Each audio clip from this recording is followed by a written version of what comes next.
2. Hello, everyone, and welcome to the Bargain Bin, a show about speedrunning games all under $20.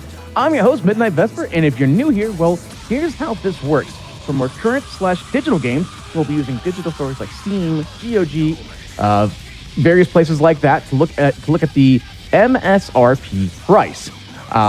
For retro games, we'll be using a wide assortment of price charting websites looking at the loose price, and we do not count any sales or discounts as they vary from time of purchase.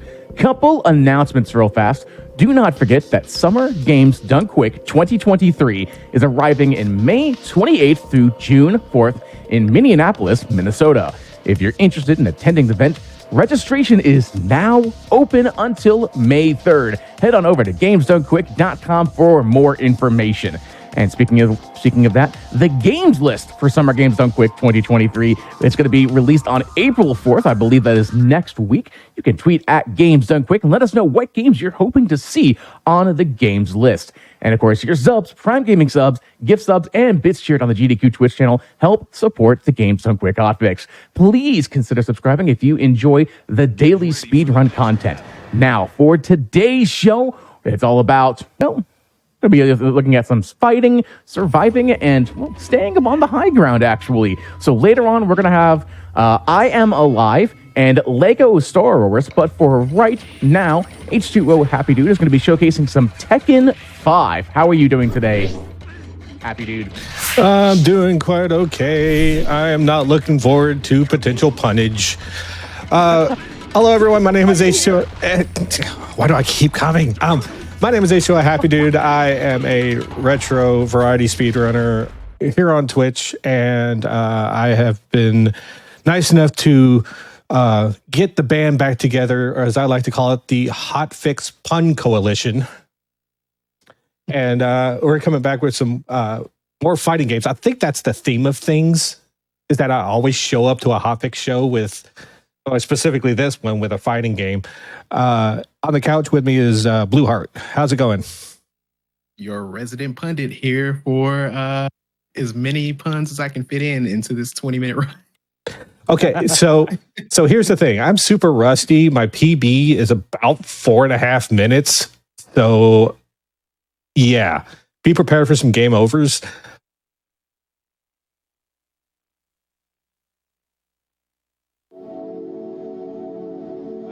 ITG.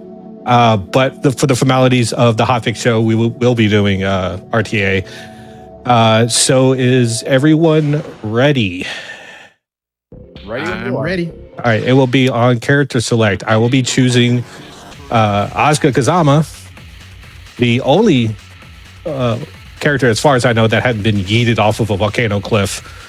All right, and we... Oh, crap. I did not call time. All right. So, in 3, 2, 1, go. Welcome to Tekken 5. So, true story. Like, why people are asking, why am I playing Asuka instead of like Paul or any of the popular Tekken 5 characters? So in the arcades, you had data cards, which you could track data and, rank up. I think the top, I don't think Tekken God was created yet, but you, if you sat on P2 side while you're trying to look at the character list, after you insert your card, it will default after 20, I think it was 20 seconds to whatever you had your cursor on. For me, it was Asuka. All right, so gunjack down. You don't necessarily have to put it on a specific difficulty. The time attack mode will differ, like have its own difficulty scale. Ow. I recognize this character. Still Caliber. Yoshimitsu is the only builder in this game. I thought that was Predator. The dreadlocks actually give it away. Also, I appreciate the fact that you defeated Guile from Street Fighter the first time around. The funny thing about Jack, in this game, most of the fighting styles are actual real-life fighting styles. There's also an exception because she uses the Kazuma style. She's learned from her family. But Jack's fighting style is listed as brute force. Well, I remember learning the true power of Gunjack when in Tekken Tag, he would have that one-hit knockout. Ask me how I know. How do you know?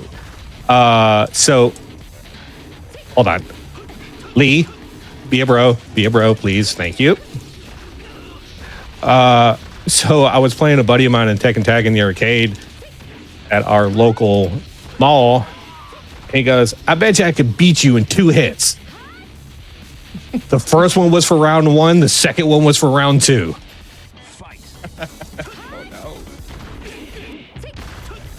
So the one mechanic about Tekken that I thoroughly enjoy is that whenever you see a blue spark, like a bright blue spark, 90% of the time it actually shows that the hit was unblockable. So Asuka's got 3 unblockables. It just really sucks that in order for you to set up for one of them, it has to be a knockdown off of this combo. Oh, well. And then the spinning kick is another one. Ow. Kazuya, please. Stop making me look bad. There we go. Yeah, nearly every Mishima or Kazuma in this game has been thrown into the volcano, and we were just talking about it before the stream, and I was saying that I would definitely get back into playing this game competitively if the volcano became a playable character. And it never gets less cringy every single time you say that.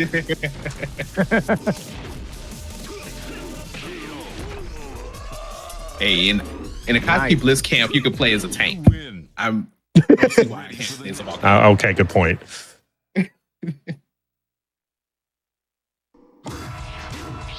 I think you probably burned the competition if you went off and played as Volcano. I would have a very fiery run at any Yeah. Nina, thank you.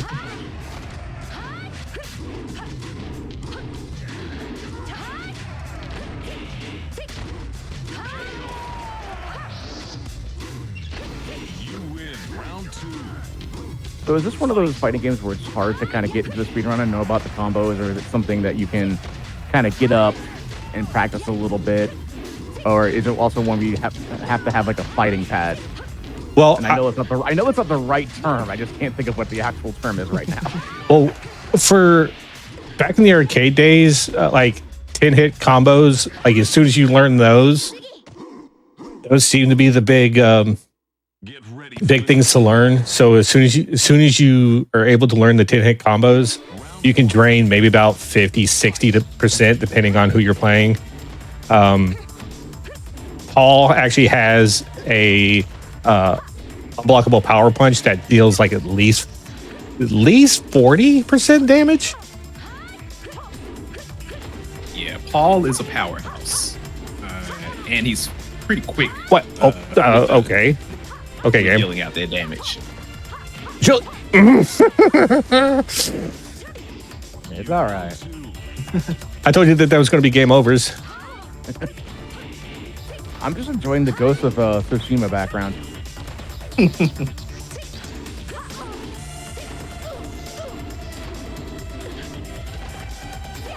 fitting because he's about to send Julia to the afterlife.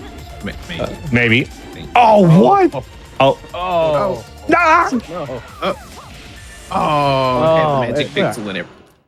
Get ready for the next Ah. round 1. Fight. Julia, don't be a butthole. Thank you.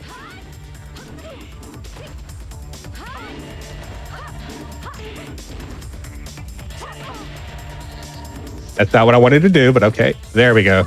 Okay.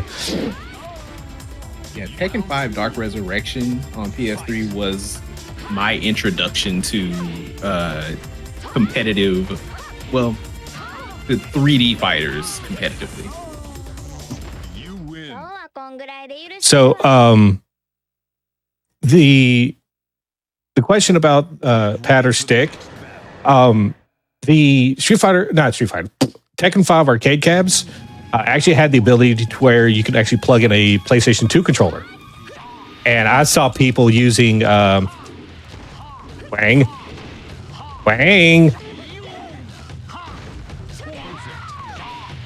I just noticed the perfect when it gets the perfect and it hits and it says that. I think it's the same font as Perfect Dark. You know,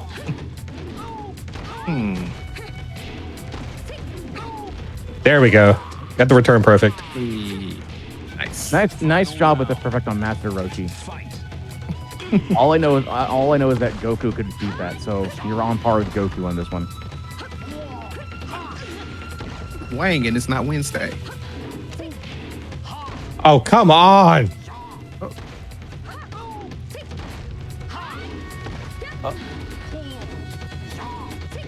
Almost. And that's Round one. My sentiments exactly.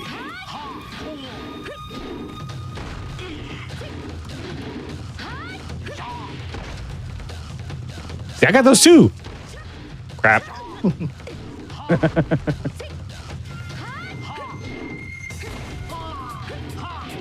so. How's the AI in this? Oh, Jesus. Round two. oh my goodness. Fight. Yeah, the AI is tough. It's not as cheap as Mortal Kombat AI, but it can be kind of rough sometimes. You win. Final round. Because Mortal Kombat AI literally reads your input. Oh, yeah.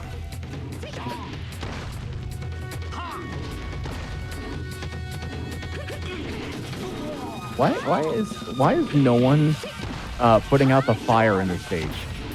I appreciate that they're trying to fight each other. That's important. So like I get because it's a brawl, but there's a fire going around. Maybe there's someone like called like a fire Ready department. for the next battle. All right. And they were fighting for a while too. So Yeah, right. Yeah.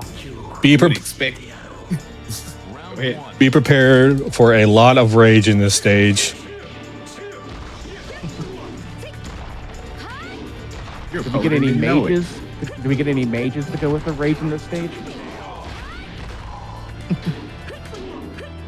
Well, if you turn the page, Okay, guys, come on. find the mage.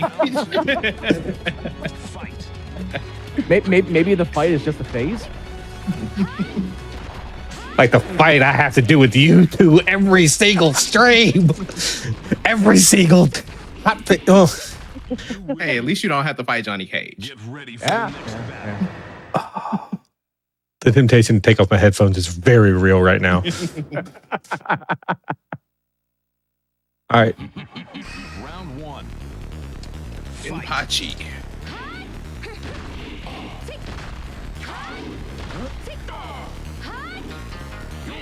Keeping in line with Dragon Ball lore.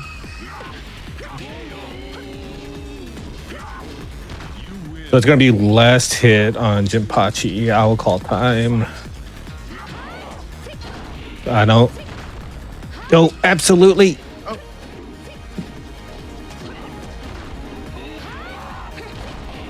Time. Oh wow. Nice. Nice. So it wasn't Jinpachi that gave me the problems. It was two buttholes earlier in the run that gave me the problems. I thought you were going to talk about us, but you know. And you two buttholes too.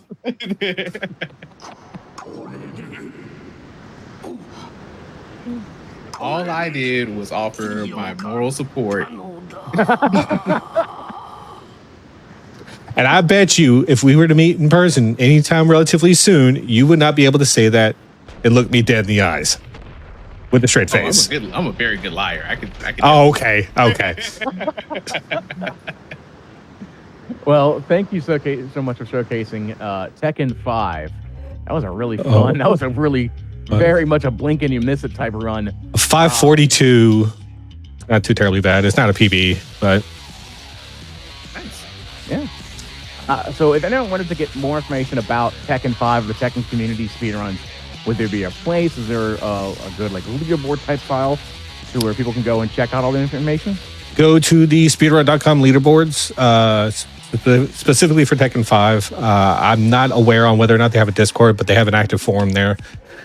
You can go and look up the rules and do it yourself. The best part about it is that the way that they do the submissions, you could just take a picture of your time attack results, and that's easy enough.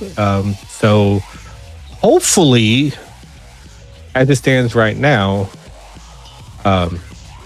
we will hopefully have a change in all of that. But I'm not gonna rant about that on here. I did enough with Vesper before the show started about it. So, but yeah, speedrun.com/Tekken5. All right. And if anyone was interested in following any one of y'all, where would they head off to? I'll give it the floor to Blue first. Well, you can find me over on Twitch. I am a variety streamer, twitch.tv/BLU3HRT. I play a lot of... It's the number 3, not the letter, right? Right. Not the letter 3. It's a running joke from Passion Project. I play a lot of indie games and roguelikes, and recently I've been playing a whole lot of Pokemon, and I'm doing a shiny lock now. So, yeah. And Pokemon Let's Go Eevee. And you can find me absolutely everywhere. H2, the letter O. Happy dude. YouTube, TikTok, Twitter, here on Twitch. I normally go live Friday, Saturday, and Sunday, roughly around 4 p.m. Central Standard Time. Haven't done the conversion yet for GMT, and I do apologize. But yeah, that was me and Tekken 5. All right. Well, thank you both for showcasing that amazing run. Hey, don't forget, if you're watching us on YouTube, be sure to hit the like button, hit that follow button, and like the video, and subscribe to the channel. Also, head to twitch.tv/GamesDoneQuick if you're interested in looking at our live content starting weeknights at 7 p.m. Eastern, weekends at 1 p.m. Eastern. We still have a lot going on this Monday night, so stay tuned while we get things set up for our next run, which is I Am Alive. During this time period, it's a great opportunity to get up, stretch, get some water, hydrate, get a snack, make some popcorn, anything else that you might want to do. While we get things set up, we'll be right back. And welcome back to the Bargain Bin. I'm still your host, Midnight Vesper. Do not forget, once again, that Summer Games Done Quick 2023 is coming up May 28th through June 4th in Minneapolis, Minnesota. If you're interested in attending the event, registration is now open until May 3rd. Head on over to GamesDoneQuick.com for more information. And do not forget, after this show, the Bargain Bin is Tiny Tree Fort. They're going to be showcasing Tetris Effect and unpacking. So we definitely have a lot of stuff coming up later on this Monday night, or Monday afternoon, evening, Tuesday morning, depending on where you're from on this lovely day. But do not forget, coming up now is Colt Zero with I Am Alive. How are you doing today, Colt? I'm doing all right. Apparently I'm nervous. Anyway, this game is really interesting. Actually, it spent 5 years in development before actually being transferred to Ubisoft. And really? They restarted the project. So, it's not even really the original vision of the game that the developers had in mind. Really interesting.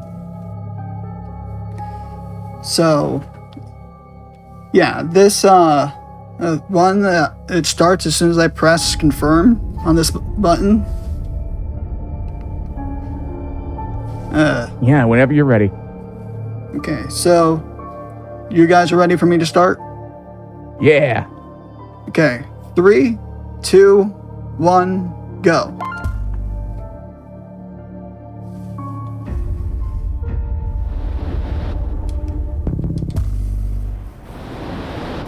Now, this game actually has two kinds of cutscenes. The one that can be skipped normally with the skip cinematic button, and another that can be skipped by resetting checkpoint, but only for specific cutscenes. They only some cutscenes can be skipped like that. Otherwise, like some places, it'll just reset you back to the to an earlier point.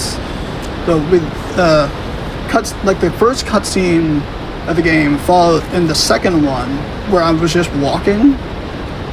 Normally I would be able to skip that in any percent, but I can't skip it on 20% simply because I do not have a retry to reset checkpoint because the survivor difficulty has limited retries.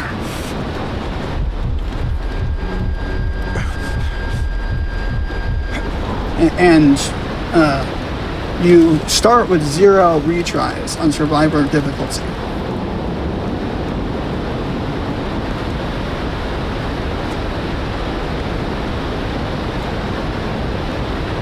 So right off the bat, it's really interesting that they chose this black and white style mixing with the 4x3 layout. That's really interesting, especially for the time period this came out.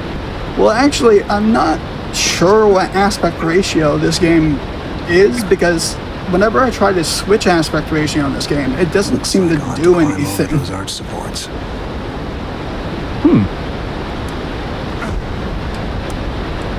Honestly, I think the 4x3 kind of creates a different kind of atmosphere to a game like this, especially for the time that it was being released.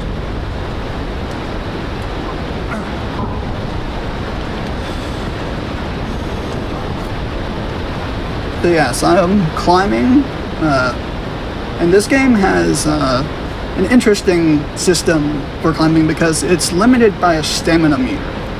And this stamina meter works by essentially like draining as you're doing things that take efforts, and if you drain it too much, it will actually start draining at your stamina capacity, and the stamina capacity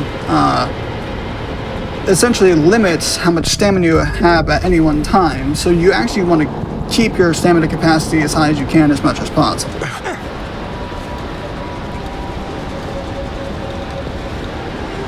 And there are different resources in the game that give you health or stamina capacity, sometimes multiple of each. Like sometimes it's a single resource can give you a different amount of each thing, each stamina, health, or stamina capacity. Now this section of the game, just saying, it's just a climbing section. It's about 4 minutes. There's no enemies within the first 4 minutes of the game.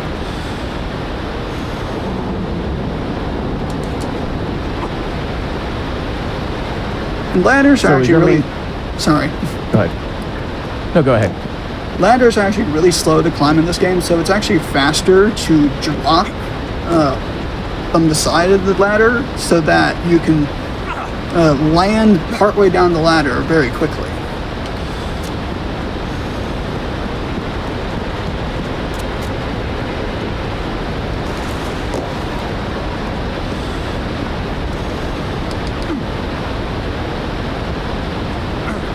Okay, So I got it. Nice. In terms of the plot, is it just running around, or is it going to be explained more often? Well, this game, if you look past the gray filters and dusts that's everywhere in this game, you might see something resembling the story of The Last of Us, actually. Oh. I mean, it's not as nuanced as The Last of Us, and the apocalypse setting is different. There's no zombies or infected.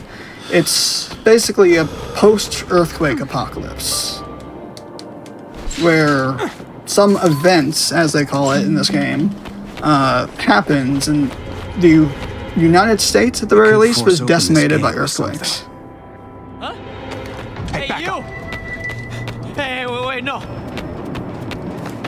So I just kicked that guy into a hole, and he dropped the machete, which is something we're going to have throughout the rest of the game. So you just kind of Sparta'd him. Yeah. It's actually a mechanic in the game to Sparta kick enemies. Totally not influenced by a movie or anything. Yeah. And I actually just did a skip that saves more in any percent than it does in 120%. And they're actually seeing the reason why right now. The first aid kit I just picked up happens to be in a checkpoint that prevents a skip that we do to skip a 2-minute cutscene.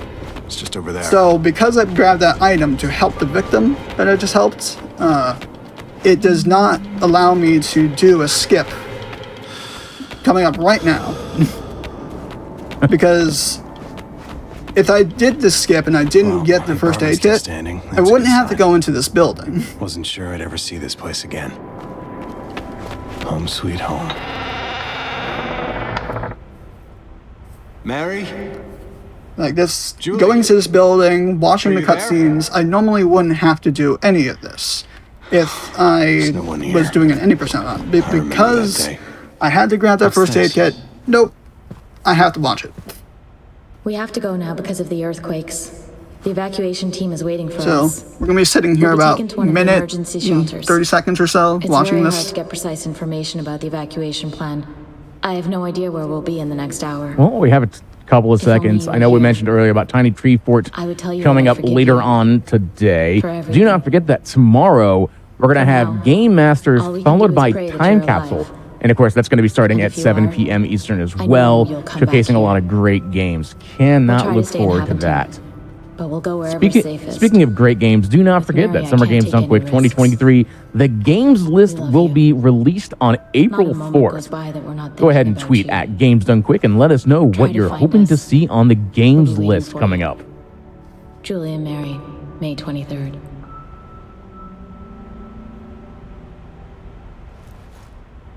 May 23rd. That's almost a year ago. This was an example of a cutscene that I can't skip, followed by a cutscene that I can skip. Like, if there is like a video playing on the video recorder thing on his like camera, you can always skip that, except for the last one at the end of the game for some reason. But you can always skip those. But if it's not being played on the video camera, you cannot normally skip them unless they are specific ones that we found that allows you to skip this cutscene and it skips ahead instead of resetting to the last checkpoint you got. It's Daddy. So I guess if you're on the ground running and you run out of stamina, then you just kind of have to huff and puff, or I guess if you're like on a ladder and you run out of stamina, then you just fall. Yeah, pretty much. Actually, there's a kind of like system in place Look. for like Look what how much time you have before how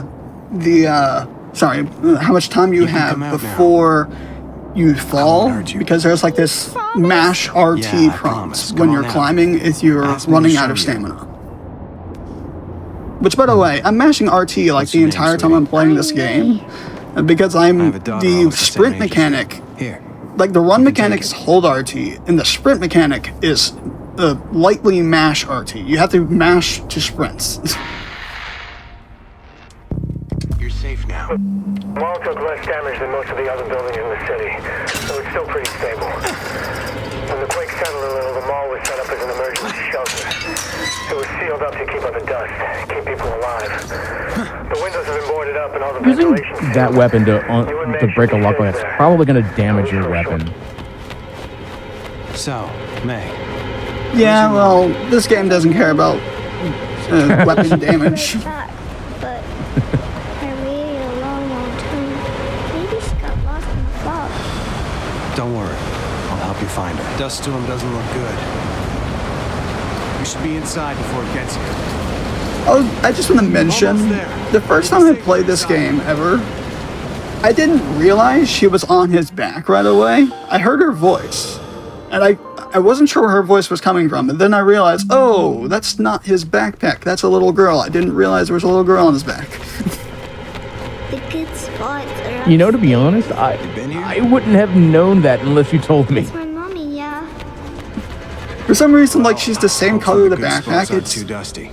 honestly hard to see her.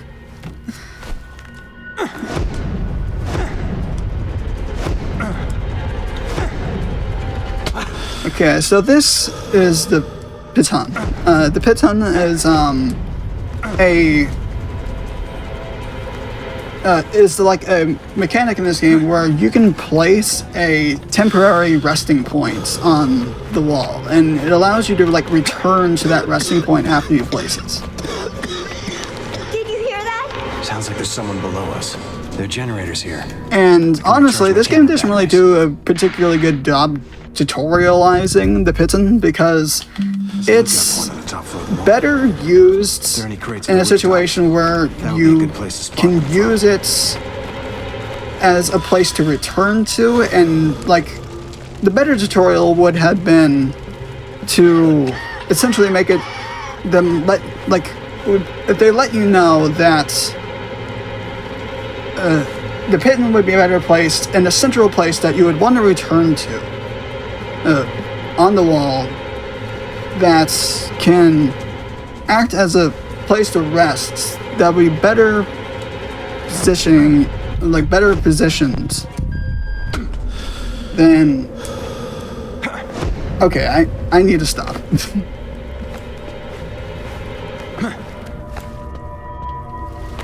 It's hard to explain it actually how best to use Too high it. to drop from here. Okay, I'm sure someone in chat may be able to help.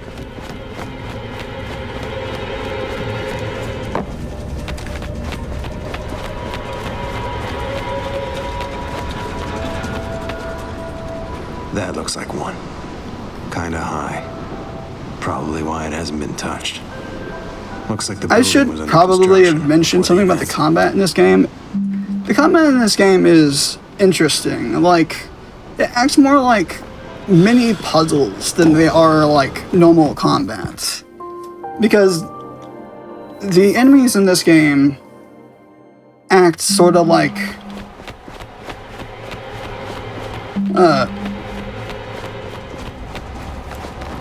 if you fail to kill them in the right order, it can be extremely punishing.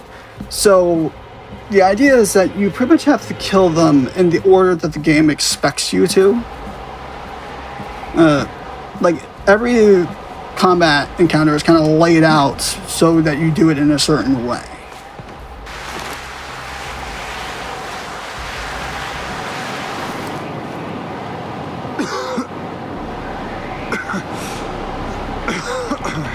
I'm gonna have And to now go down in the we're dust to being reach that introduced to a mechanic in this game where there's a fog of dust that has like overwhelmed the cityscape, and while you're in the dust, place. Better climb out of the fog. you actually are losing stamina and like over time. And if you lose too much stamina, it'll actually start draining your health as well. Which is on the right-hand side of the top? Yeah, the red bar is the health, the left bar is the stamina. I should be able to climb that. Looks like I could get into So the someone in chat is construction asking, site and, from then, and here. I didn't see this, so it's maybe a good question. Where did, was it Maya go? The little girl? Oh yes, she actually stayed behind in the mall that we had entered before.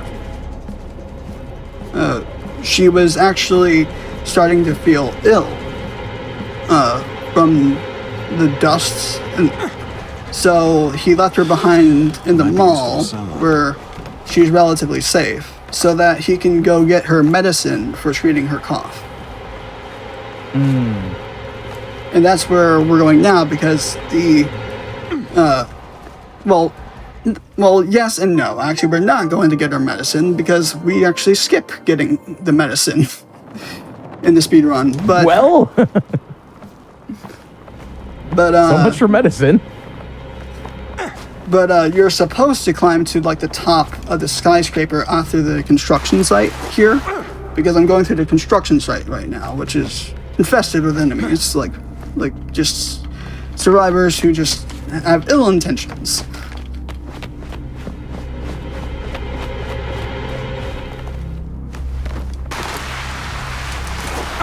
So, yeah, you're going to see that a skip in this area that was found by Soulless Runs, and it's actually the biggest skip in the game. It saves like 6 minutes. Wow.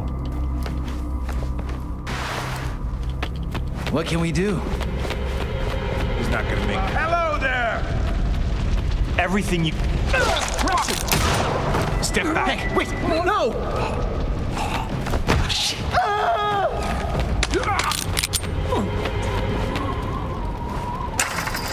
I was expecting a Wilhelm there. I don't know why. I was expecting a Wilhelm when you Sparta kicked him.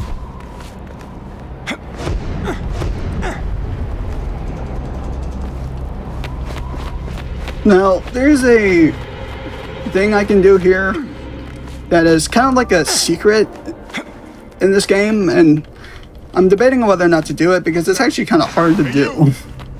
Looks like we got company, boy. Man, wait. Yeah, it works. No need for that, really. Nice. Yeah, that's like the only thing in the game that explodes. That, as far as we know, that is literally the only thing in this game that explodes.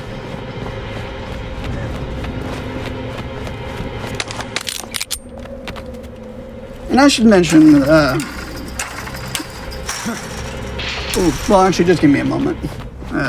Yeah. Now! At me. Hold on. You asked for it. No, please. Hey, wait, no. Please, don't I'm at kill your me. mercy. Okay, so the first thing I'm going to mention is I actually left an enemy alive and, like, fully, like, active in the room prior to the one I just cleared. And that enemy Grate's pretty high up. is like No way I can drop that far. the reason why I left him alive is because he actually would go after the gun I purposely left dropped on the ground. And you would think, why would I leave a gun for the enemy to grab? Well, the funny thing is that when an enemy sees a gun on the ground, they get distracted by it and no longer target you. And if you run away from them while they're distracted, they will just forget about you. I also like, number one, that's actually kind of funny. That is actually kind of funny. But I also like the fact that even if you just take the gun out, like the enemy's cowering, like, oh god, I'm so sorry, don't do this, and they just, and there's like not an enemy AI that says like as soon as you take away the weapon, they go back to being what they are. They still continue to cower in fear. Yeah, and the enemies after that is actually kind of the game giving you a tutorial on certain typings of enemies. Like there's a certain types of enemies that where there's like leaders and cowards. And essentially leaders are enemies that will never surrender when you point your gun at them. And then there's the cowards who will surrender if there's no leaders around. I didn't trust that. This is actually the hardest skip in the game. I'm doing right now. So just give me a moment. I'll try and see if I can get the lineup. and I'm not getting it.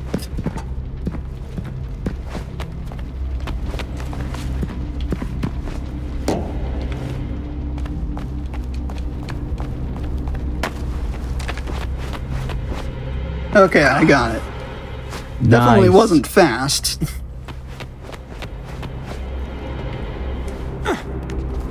I actually have a different approach for doing that skip than the other runners who run this game. They like kind of just like smack into the wall and let it themselves slide over to the edge, whereas I kind of try to get a landing spots on the column. And the collision on that column is really weird. Get back to the street through here. If you land on it wrong, you can actually become stuck in the geometry, and you have to restart to the checkpoint before, like the most recent checkpoint. And that actually gets me to the other thing. I actually specifically did something prior to that skip to. Laura's been. What? I did something prior to that skip to actually get the checkpoint after I got a specific item. Because I grabbed a jerry can from the building that we are supposed to climb, but I didn't climb it because we can skip that. But I got a jerry can from that building because it's actually going to come in very useful much later in the run. And the May is all right. but the problem is that if I were to fail the skip and get the checkpoint before I get the item, that would mean I would have to get the item all over again every single time I failed the skip. But because I got the checkpoint after I got the item, I only lose like 15 seconds or so per failing of the skip. So I do have a question real fast, because earlier in the run, you had like a rope that you were using. Where did the rope come from, and why was it angled the way that it was? Is that just the way the game is, or was that tech for the run?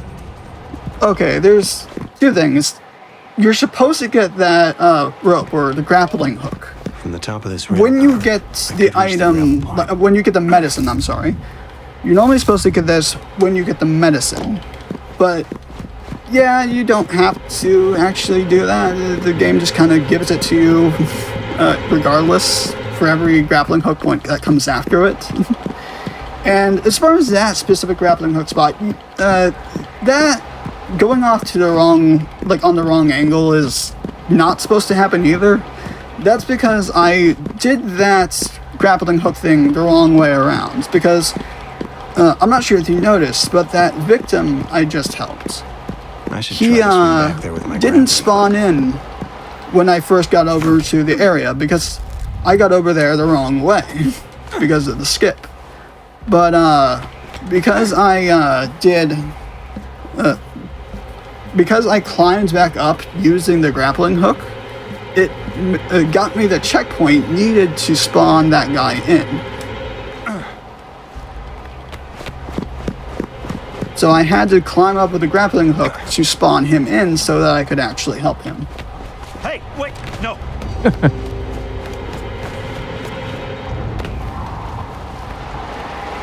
What are you doing here, boy? Whatever you want. Whoa, game over, man. Watch out. Hold shooting at me. Hold up! Show yourself. He's out of ammo! Did he just say Okay. game over, man? Yeah, he said game over, man. And I just kind of screwed up there. Did you just kick him into that fire? I think I'm going to Okay, retry he's all right. because Look, that is a bad amount of damage I to don't think take. this one looks like he belongs here. Yeah, go ahead. So much Go ahead. for introduction. Hey, what? Hey, wait, no! Let's try to work this. Yeah. Gonna have to take the time loss there because I do not want to have lost that much health because I actually need some painkillers later on for one of the victims that we help in the Yeah, and guess 120% what? run. I've got medicine for you. There is actually 20 victims you help in this game. And within the first like third of the game, we only helped 3 of the 20. Because that's just kind of how the game laid out the victims. Let's find a way down to that subway station below. Yeah, I just helped a third of 20 victims within the first third of the run. Wow, nice. Struggling with the earthquakes for several days. So, essentially, the rest of the game is going to get victims a lot faster than the first third. And I think it's worth mentioning there's another skip for this specific instance of going to the mall that I don't do because it is way too hard. It involves doing like 2 very, very risky drops to avoid having to do the climb I just did, climbing down. That's the place Henry told me about. But it is very risky to do. Also, Chad, I'm not sure if you noticed when they were going down the mall, there was a giant sign that said, I think it said, need water. Don't forget to hydrate, Chad. Watch out, boys! Hey, back up! Hey, don't shoot us! Okay, so this spot is a very interesting. I actually zero out my handgun ammo before I go into this area. Hey there. And that's because by having 0 handgun ammo, it gives me some safety ammo spawns. But the other thing that's interesting about these ammo spawns is if I grab the first one that I saw, it would actually despawn the second one. So I actually have to grab the second spawn and then climb back up to get the first one.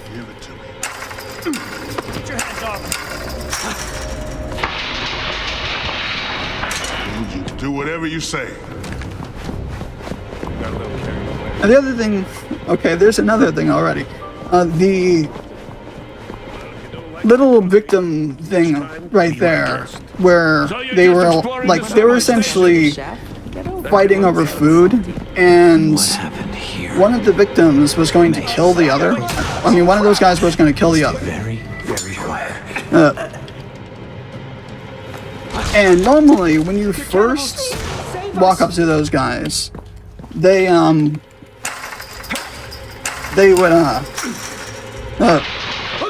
the camera for the game would lock up. It would just force you to watch for like the first like 10 or so seconds without being able to do anything. But because I left an enemy alive, it's actually prevented the camera from locking up and allowed me to move around freely during the first like 10 or so seconds of that cutscene. Not everybody may. Are you mean?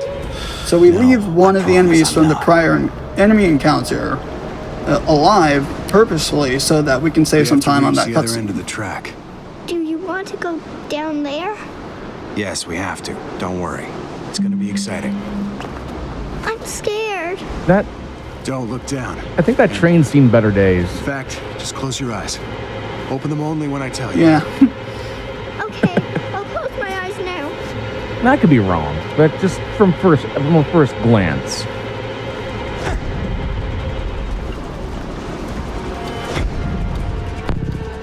Okay, I'm definitely nervous. I'm making mistakes I don't normally make. Can I open them now? Not yet.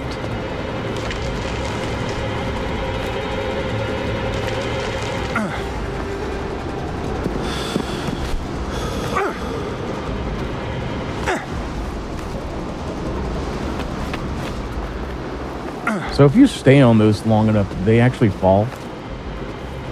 Yes, actually. And now, I normally don't even have to worry about it. Not yet. Almost there. Like, I don't even think about that with this particular area. Although there is a section later where, for some reason, there's this one thing that will always fall. And if you, like, hang on it, it'll make you fall with it. And for some reason, that one particular thing refuses to let you jump off of it easily. Like, I'm mashing the button to jump off of it, and it just won't let me jump. So, there's that to look forward to. You can open your eyes now. We're on solid ground. Also, the girl's screams like legit scare me. Yeah, I mean, they're climbing over pits. To be fair, I'm scared of heights as well. Yeah. Same. You're gonna die. Okay, so this is a very interesting and I don't think complicated I can make that. thing. I'm gonna need to concentrate. Looks like we got company, boys. Selma, Productions. Watch out, boys. Watch out.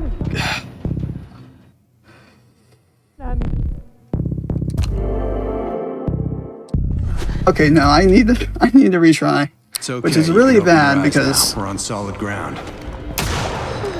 But I'm sorry. You got That this. was You a got really this. bad place to get shot.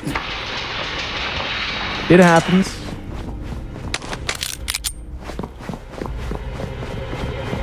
And like, normally when I go through this area, if I had killed these enemies, the ones that are pretending to be dead here, if I had killed them all, normally that would give you a checkpoint, but because I'm not killing them all, it doesn't give me a checkpoint and I have to redo it. No way If I I can drop fail. that far. So, yeah, there's that. Guys, we got company. All right, come on. Watch out, boys. I like how he goes off and says, "No way I can drop that far," and then you drop that far. Yeah, the game's climbing system kind of needs a moment to update as you're climbing.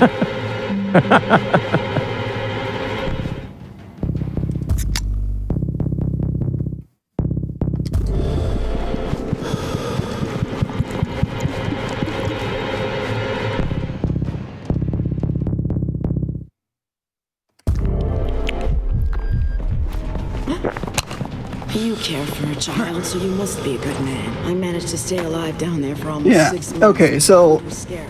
this is complicated because we leave enemies alive here, and these particular enemies will chase you the entire rest of the way to the end of the area. See, they're still chasing me.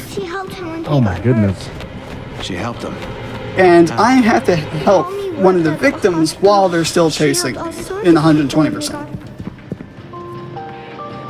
So, yeah, they're hard to deal with. Now, is this game on multiple platforms, or is it just PS3? It's PS3, Xbox 360, and PC. Do you like my teddy bear? I guess for a game like this, it wouldn't necessarily matter if it's keyboard or mouse then? Or is it that playing it on like a console is going to be a little bit better or faster? Well, I'm actually playing it with controller on Linux. And technically speaking, it's supposed to be a Windows-only game, but you can play most Windows-only games on Linux using Wine or Proton. And actually, this game crashes on Windows, like during loading screens sometimes. But I haven't experienced a single crash playing it on Linux, which is interesting because it's still technically the Windows version.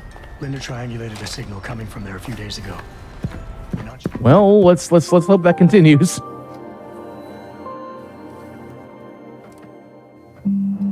Now, I just got a bow. It's an interesting weapon. It allows you to essentially have infinite ammo, but with the limitation that the bow is a kind of a slower weapon to use.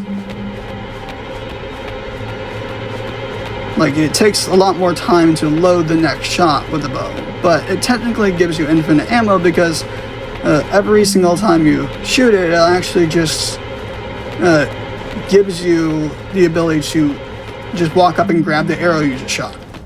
The arrows don't break, you just have infinite opportunities to get them back so long as you can actually reach them.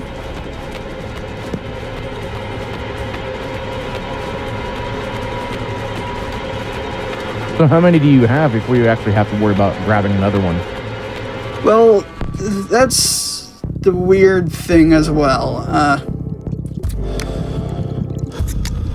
The arrow spawns in this game are weird. They essentially only give you arrows if you have 0 arrows.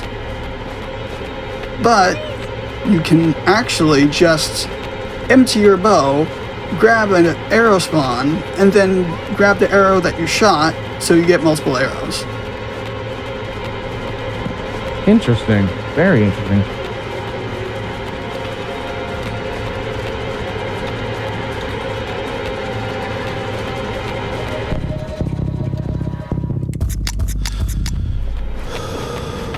Okay, so I'm actually going to the ship now, and the ship is like, I would argue, one of the hardest areas in the game. At the very least, for the fact that we use a strategy in the ship that is complicated because there's very narrow passages on the ship. Ah, no.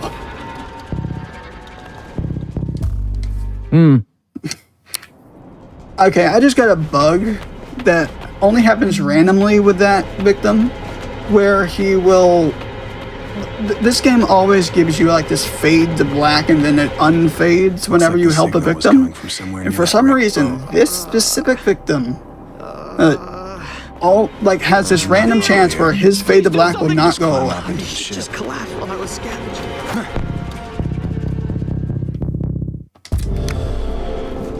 So it can act as like a blindfold and makes it very hard to see the narrow pipe that I have to climb. Oh, that's tricky. So I retried to do at least a very, like... There's a wrecked ship right there. Like, honestly, the checkpoint there is not that bad. You maybe lose like 20, 30 seconds. Okay, so now the ship. Okay, I just did something there already.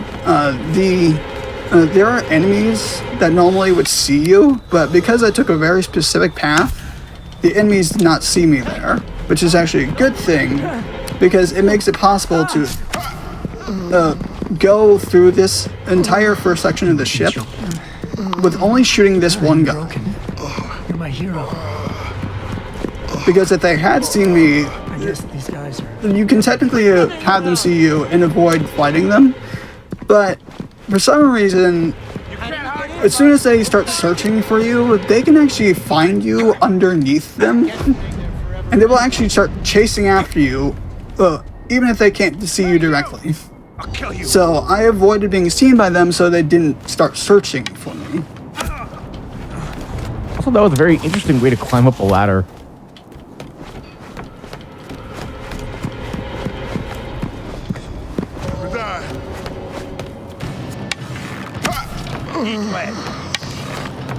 Nice shot as well from earlier. Yeah. Okay, that's another thing. This this game just introduced armored enemies, and they force you to have to use the game's like the game's precise aiming mode, which basically means you just can't auto target. Because most of the time you can just depend on the auto-targeting in this game, but for armored enemies you have to aim specifically at certain weak points on them. And the armored enemies actually give you armor to work with. Get out of here. Okay, so this is going to be the hard part. Hey, who's that? Time to die.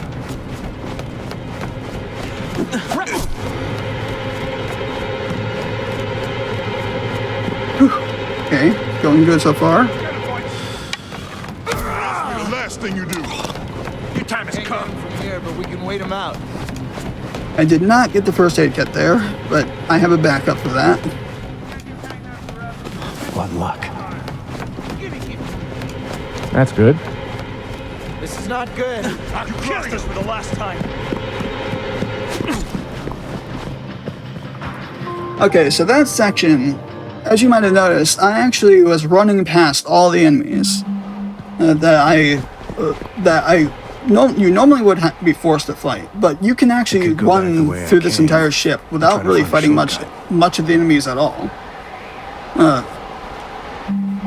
I kill the guy that's torturing the victim because you have to for the sake of helping the victim, and then I kill the armored guy mostly just because I want his armor. And then there's 2 guys I killed before I helped the second victim. And the reason why I killed them is actually because they, by killing them, I actually found that by leaving their dead bodies in a specific place, it will cause the enemies who spawn later to go into a search pattern. And I personally find them being in a search pattern to give me more chance of getting through that section without being blockaded, much more likely than if I didn't have them go into the search pattern. So by leaving the enemy's dead bodies there, it actually made it easier for me to slip by.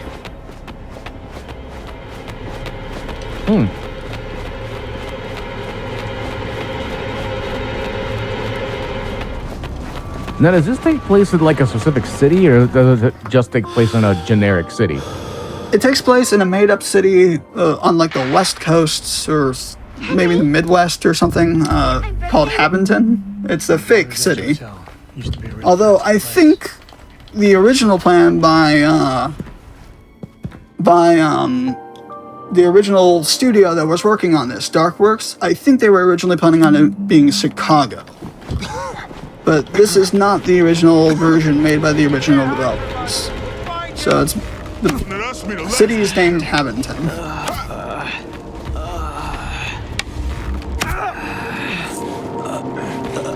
Gas mask. Finally, I'll be able to last longer in the dust. There's a couple weird sounds coming from them. Yeah, and the game just gave me that the gas mask, and the gas mask allows you to run through the dusts in the like on the streets for longer.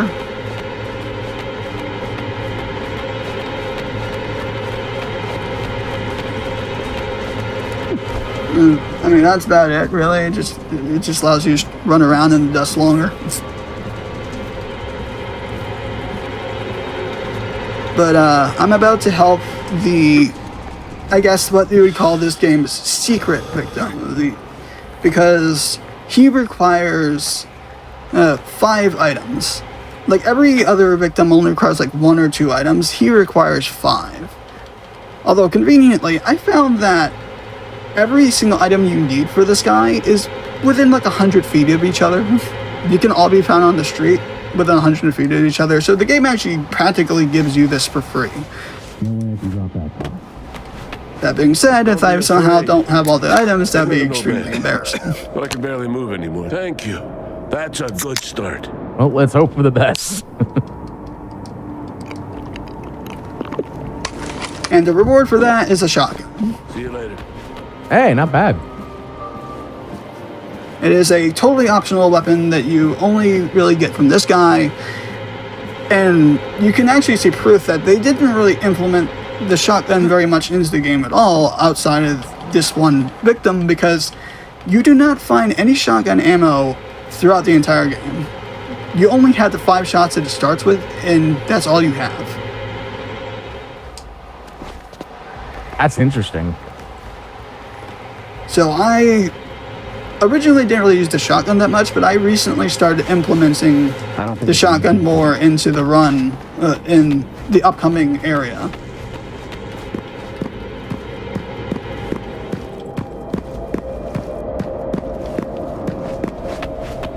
I wonder why they just didn't do shotgun ammo out, and why they just said you only get 5 shots. Yeah, it's a little weird. Then again, ammo in this game is weird in general. Yeah. Just imagine casually playing it and using the shotgun right off the bat, and then you can't use it anymore for anything else. Yeah, normally people wouldn't even get 3 arrows like I have right now. because normally people don't really know where the arrow spawn locations are, so they wouldn't know how to get more arrows. They would normally only have one throughout the entire game, and they would just be reusing that one over and over again. But because I know how the arrow spawn mechanics in this game works, I was able to get 3, and technically speaking, I could actually get 5. Wow. But the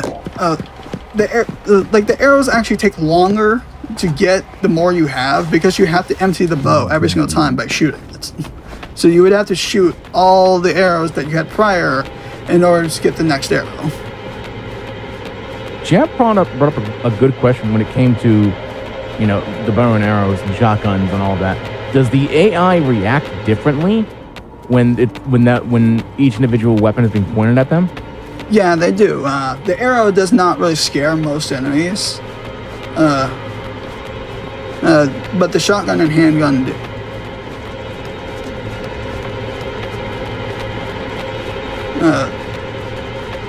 That's why I keep my distance when I'm using the bow, because it gives me more time to load the shot before they reach me and start hitting me. Okay, so this part is a little difficult. One of them broke my ankle while tying me up.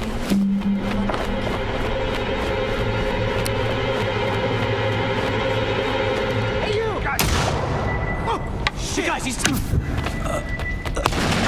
You had enough.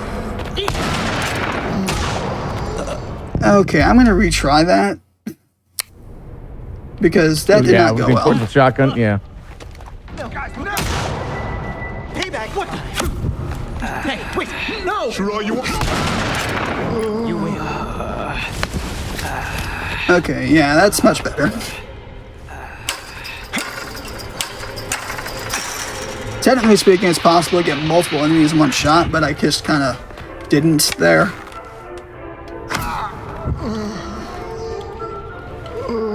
Guys, we got company. Okay, I see that this is becoming a theme. Oh no. Hey kid, we're on to you. Guys, we got company. What happened to hospitality? So how does the autosave, I guess, work here?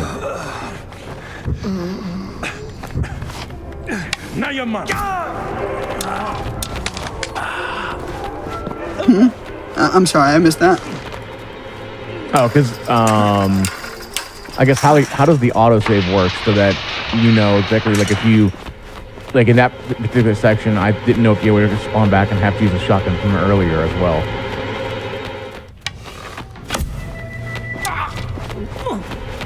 Like, how does the autosave work? There's just certain spots like where it saves.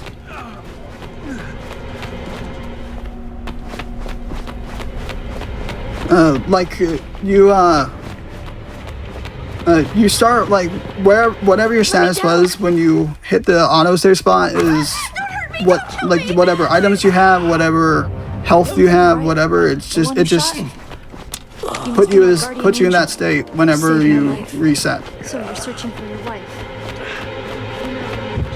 How the hell did you get here?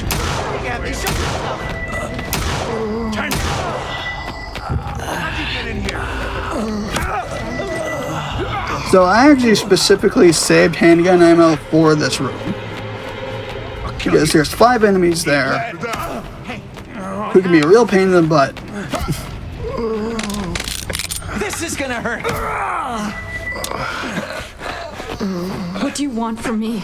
Okay, so you know that little girl who was like riding on his back earlier? This is her mom. Don't even think about touching me. Oh. Hey, look, I'm untying you. Also, I love how the enemy ran up to you and said, "This is gonna hurt," and then he just shot him with an arrow. I'm a friend. Which means I don't have any friends. Yes, it did hurt. May? My daughter? Yes, indeed You've it seen did. my daughter? Where is she? I also find it funny how she says, "I don't have any friends," like she's proud of it. I'm here to get you out. Okay, whoever you are, let's go. I think I know how to get us out of here.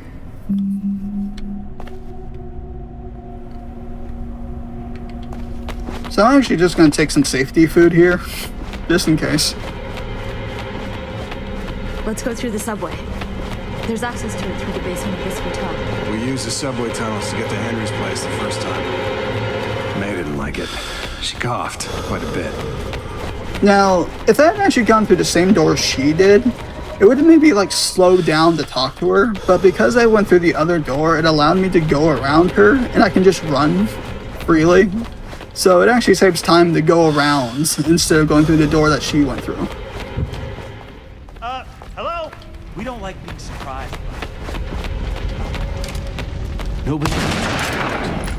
Don't let him get away. Your time has come. Hey, no more messing around. Payback time.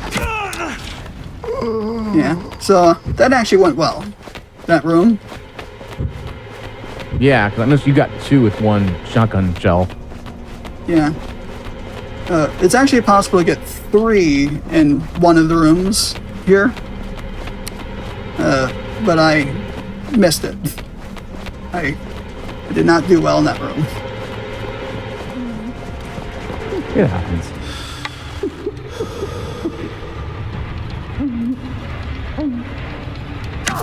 Yeah, this particular victim is like hiding in this room with this guy behind this door, and for some reason that door, you just kind of have to stand in front of it and wait for it to open. It just kind of opens on its own, and you don't. There's no explanation for why you have to wait for it to open. Just you do. Did you shoot her like was what I guess her handcuffs? Yeah. There's like a few different handcuffs victims that you help by shooting the handcuffs, or maybe it's just 2. That's incredibly good aim. Actually, that's the auto aim. Hide there. Whatever they don't look. The auto aim is incredibly good.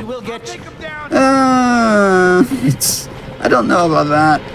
Sometimes the auto aim can make you aim behind you instead of in front of you. I'm sorry, what? Yeah, like on the ship it's especially bad because if I am, like, I guess closer to the enemies behind me, it will force me to 180 and aim at the guys behind me, which can be a real problem because that completely throws me off every single time it happens. So no, it's not good to be forced to aim behind you and you're like, it completely distracts you from where you were trying to go. I was just going to comment on how good it is that we don't accidentally shoot her hand or her arm, but that's an even better answer that I was even going to think about. And it took me all this time to recover and walk back. I arrived this morning and found their home empty. By the way, he was like talking to her the entire time, even though they're like separated by like, I don't know, like hundreds of feet. You'll have to light those fireworks someplace nearby, above the fog layers. The high-rise building right behind us will be perfect. It happens in video games.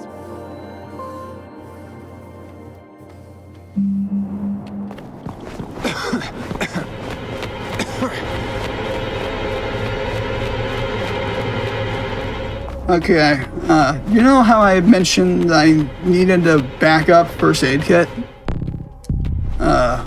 Well, that's coming up now, because there's a first aid kit victim I'm about to help. And I need the backup because I didn't get the one dropped by the enemy on the ship. Like the last guy that I killed on the ship, he drops the first aid kit, but it's possible to just kind of miss it because it can like fall off the ship or it doesn't spawn at all. It's kind of jank. So I gotta take this backup one here.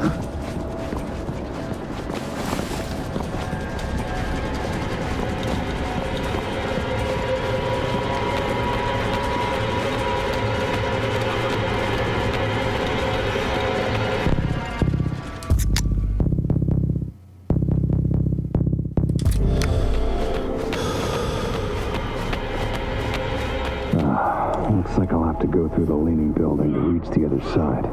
Yeah, I hate this cutscene because for some reason it makes you like look over to the side for like several seconds, and I just cannot see where I'm going. Yeah, help me get out of this shithole. I think my leg is broken. Do you thank you, really. I really hate the fades to black too. These first aid kits are. I don't know why they make it fade to black whenever you help a victim. That's such a unique. Maybe because they wanted to add a cutscene or something.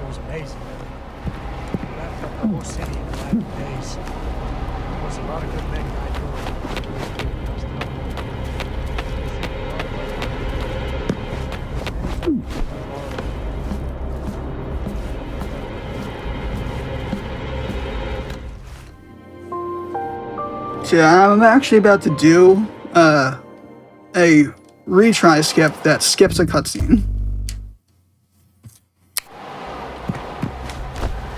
Yeah, that was only like a short, like 10-second cutscene, but it's actually, even for IGT, it's actually better to skip cutscenes because the timer still runs during cutscenes.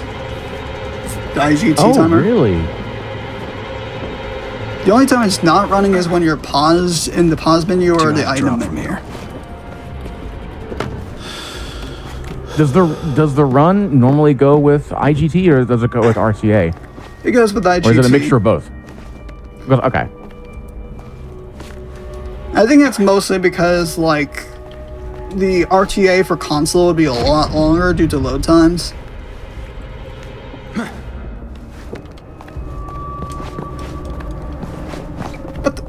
So, I don't know what it was just doing. It wasn't letting me climb. And it just gave me a really weird jump there, too. I didn't solve that. It just really wanted you to jump the other direction. That was weird.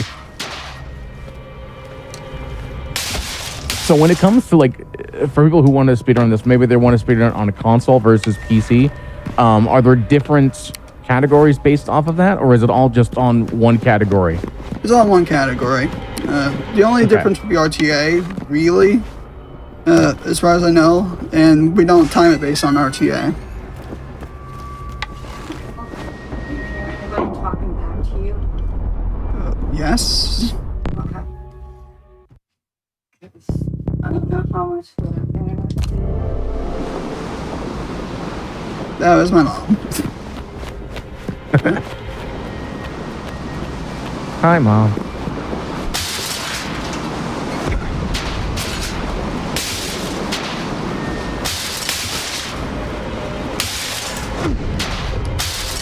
Okay. That one that I just jumped from just now was the one I was mentioned that gives me a hard time jumping off it normally. So, at least that went well. Even though there's quite a few things that have not gone well, that went well.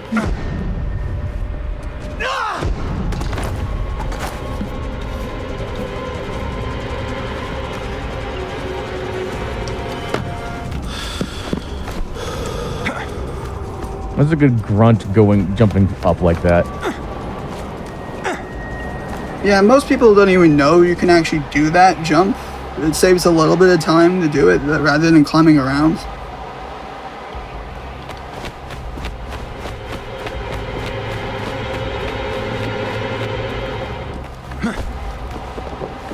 I said this at the beginning and I'll say it again. I really like how they use this kind of like sepia tone to kind of create a different kind of atmosphere. They could have gone with having all the different colors, but I think having like that sepia tone gives it a different kind of ambience than a lot of games that were coming out that had this vibe around this time.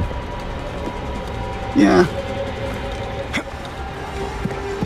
I mentioned earlier that the story of this game is like kind of like The Last of Us. I mean, it has like elements of it, I guess. It's like a dad in a post-apocalyptic thing looking for his wife and daughter, and he instead winds up helping some other girl and her mom, which is kind of like Joel and Ellie if you squint. Yeah.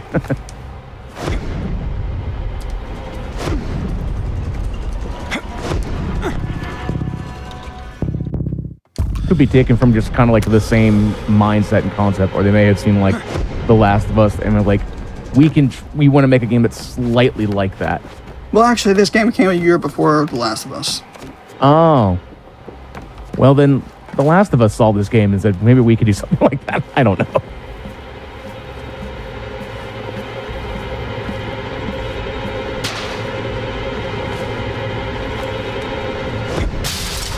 Chat went off and said someone looked like it said it kind of reminds them of Resident Evil. And some of the things I can kind of see. There's some similarities to Resident Evil. And then this just kind of apocalyptic world.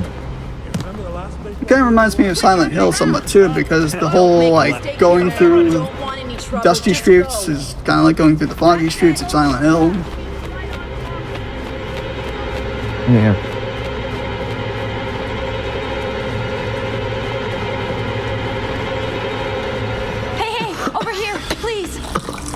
About my boyfriend. Someone in chat went off and said this may be the next HBO show. Please don't take them all. Hey, that's a big bow. What kind of animals do you hunt around here? Something I probably haven't commented on is that sometimes I take out a weapon when I'm coming up to a ledge, and that's because this game has safety rails. That by putting a weapon away, it will just ignore the safety rails during the putting a weapon away animation. Oh, and you know that jerry can I got much earlier in the run at the construction site? I just used it to skip a section here. Oh, nice. By riding the first elevator, I was able to skip about a 1:40 section that you would normally have to do to climb up to the top of that building. But because I had a jerry can from earlier on, I was able to use an elevator earlier than I was supposed to. Nice.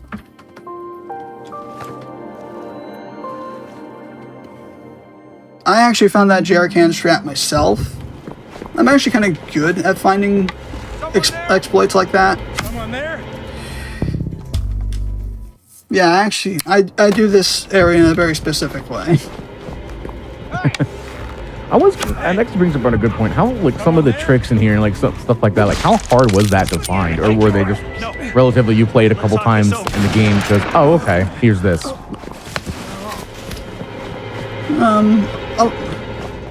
Like a lot of the routing for this is like a mixture between any percent and the original 120% runner. Oh, I haven't even mentioned him. The original 120% run of this game was done way back in 2013 by a runner who goes by like SGG. I don't remember the numbers, but he was like, he did 120% runs of this game all the way back in 2013, which is kind of crazy. That was the very early days of speedrunning too. Young man. Well, I guess in the popularity of speedrunning. What did you get? But yeah, this run is mostly a mix of the. Hey, you!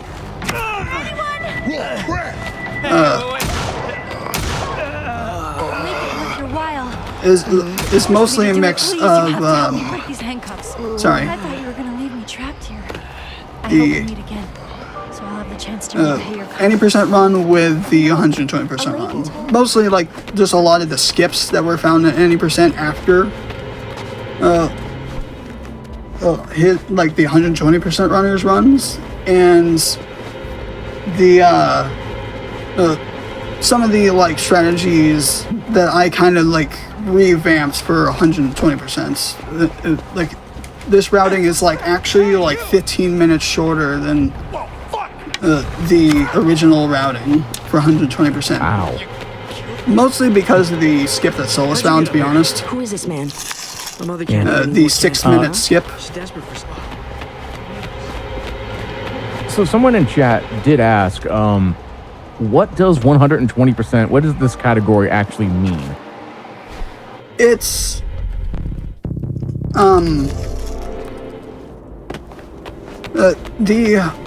technically the proper way to get 100% of this game is to do the story plus helping all 20 victims, because the story gives you 50% completion. The end of each victim gives you 2.5%. So 20 victims would be 50%, and then the story would be 50%. The extra 20% comes from a mixture of playing this on the survivor difficulty, which gives you a plus 10%, and then 2 plus 5% from some strange kind of objectives in this game that are actually easier to achieve than they are to fail. That's what? Like, basically, I don't know if you noticed, but the subway, way back in about 30 minutes into the run, was like had these cannibals, right? They eat human meat, and there's actually some human meat that you can grab from there. And one of the side objectives is to like preserve your humanity by not eating human meat, and that's one of the side objectives. So so basically, like, the only thing you have to do is just not do something. And it's kind of the same thing with the other side objective, which is don't steal from one of the victims, essentially.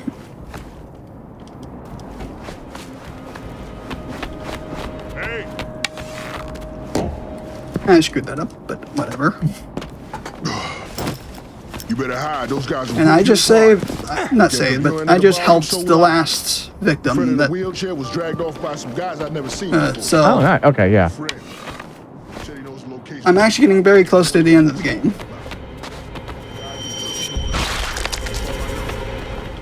Just let us know when calling time when it's over. Hey, something moving. I got seen by the enemies there on purpose. I'm actually baiting them away from the area that I'm about to go to.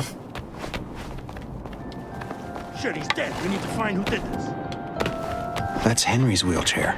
I'm surprised your machete has lasted this whole time period.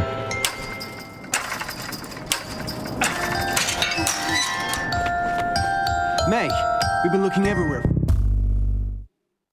And that's that. I'm free clear to get to the end of the game. No enemies, no real big climbing sections. This is the final stretch. Hang on tight. I'll take you to the boat. I take it there may have been another earthquake or something, or... I mean, I guess, yeah, that was kind of like another earthquake there. It just caused the river to flood over and just like washed out the miracle, you know that? amusement park that I'm in. This world works like it's supposed to. You, my friend, are a miracle. Oh, is that why I heard those chimes earlier? Because you were in an amusement park. That makes more sense. Come on, we should go. The boat's coming. Right. Their destination Yeah, is it's possible to kind of Port just Sienna. walk along that ledge up there. How far is that? No particular reason to do it. It's just kind of funny. And it weirdly impacts the loading of this ship dock thing. That's what May needs.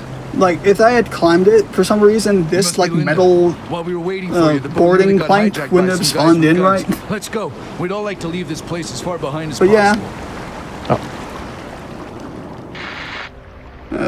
This is the final cutscene. About a minute and 30 seconds from now is time. Oh, wow. You got pretty close. I think this cutscene's unskippable. Yeah, the only video camera cutscene you cannot skip. I think I had one of those as a kid. Or I should say as an adult. No, May. I'm not. I think I had one of those. That, like, it looks familiar. But then again, I've had a lot of video cameras over my time period. Once before. I can't do it again. Besides, Henry's still out there. If I wanted to, and I opted not to, I could have actually just put a different video to play on the video camera here. But I opted not to. Thank you for everything you did. Take Now care. the endless amount of, You'll find them. you know, the endless amount of, I guess the comedy that you could do with that. when you feature it or something like that. You display like another thing. You display like a loading screen. I'm gonna find a way. Is that something that's done? Did the game give you that ability, or is that just like because it's on PC and you can just kind of?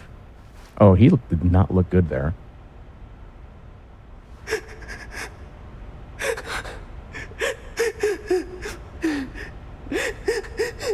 Sequel baits.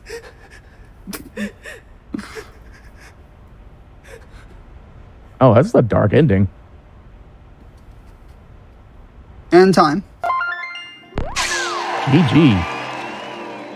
I was not expecting that dark of an ending. And hey, the confirmation of 120.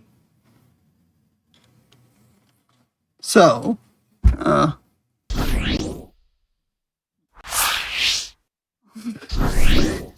Okay, yeah. So you're fine. So if anyone wanted to find more information about I Am Alive, wanted to know more about the speedrun, wanted to know, wanted to check out places, where would they go to find more information about it? there is a Discord. There, you can of course find the speedrun.com page. I think that's about it. It's, I don't think there's a whole lot of places you can go other than the Discord to really get in communication with the community. Okay, yeah. If anyone wanted to follow you, precisely where would they go off to? Well, I'm not very active on most social media sites. I do stream occasionally on Twitch, and I do upload my runs to YouTube. Okay. Any other final shout outs you'd like to have? Like shout outs to like the other runners. Yeah, runners, community, whichever you fancy. Yeah, there's Solus and then there's Zaber. Zaber actually has the world record in both 120% and any percent right now. And then there's also like Emerald Alley, who actually hosted a speedrun race between me and Solus back in like Fleet Fest 3, which is a smaller marathon he hosts locally for like local charities. And we actually did a speedrun race on Fleet Fest 3.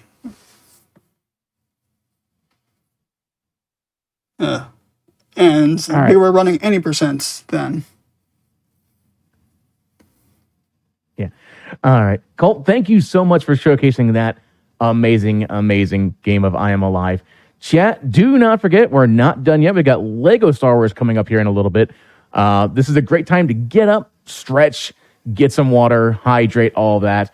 We're going to get things set up here in just a moment with Lego Star Wars. Stay tuned.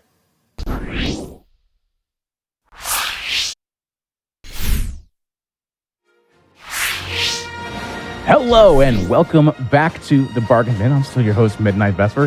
Hey, do not forget that if you're watching us on YouTube, be sure to press the like button on this video and subscribe to the channel. Also, head on over to twitch.tv/GameStoneQuick if you're interested in looking at our live content, starting weeknights at 7 p.m. Eastern, weekends at 1 p.m. Eastern. And also, do not forget, Summer Games Done Quick 2023 is coming up May 28th to June 4th in Minneapolis, Minnesota. If you're interested in attending the event, registration is in fact now open until May 3rd. Head on over to gamesdonequick.com for more information. And now we actually decide to go up into the high ground as we enter the, I believe, prequel version of Lego Star Wars with our friend Jank Pickle. I hope I pronounced that name correctly. How are you doing today? Hey, I'm doing pretty good. Yeah, I'm going to be running Lego Star Wars. This is the prequel version. This came out back when Revenge of the Sith just released. So we're only going to play through the prequel movies. That means this is going to be a fairly short run.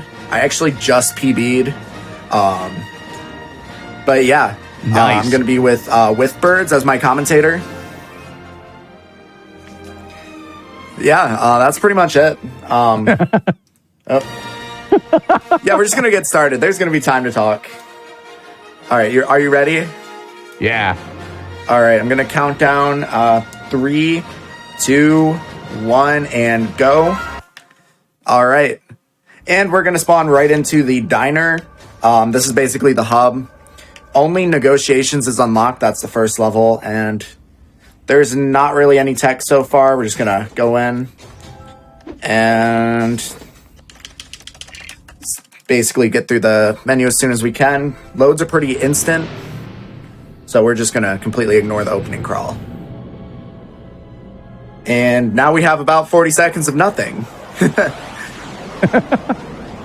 I love games that they just open up with that. Yeah, no, it's... I said all of my words. I'm good. I like to judge this this Republic cruiser model because of how... I don't know. I don't think it's buildable. Like, what is this centerpiece that they've got going on? Like, what is the insides? This is very illegal. Doesn't matter because it's gone now. True. They did us a favor. Yeah. All right. So I'm going to start by opening this door. I'm going to avoid every stud because that would slow down the status screen for this specific level. I'm also going to try and avoid all the blasters. So far, so good. A death is not punishing in this game. Oh. And I'm back. Yeah, but... I'm going to... Nice! I just did the TC push. There's a lot going on here. But basically, this droid is slow, and there's a cutscene that introduces these panels. But yeah, by pushing the droid, I can skip that and activate the panel early. And this is a transition. Oh no, no transition skip. Try it again.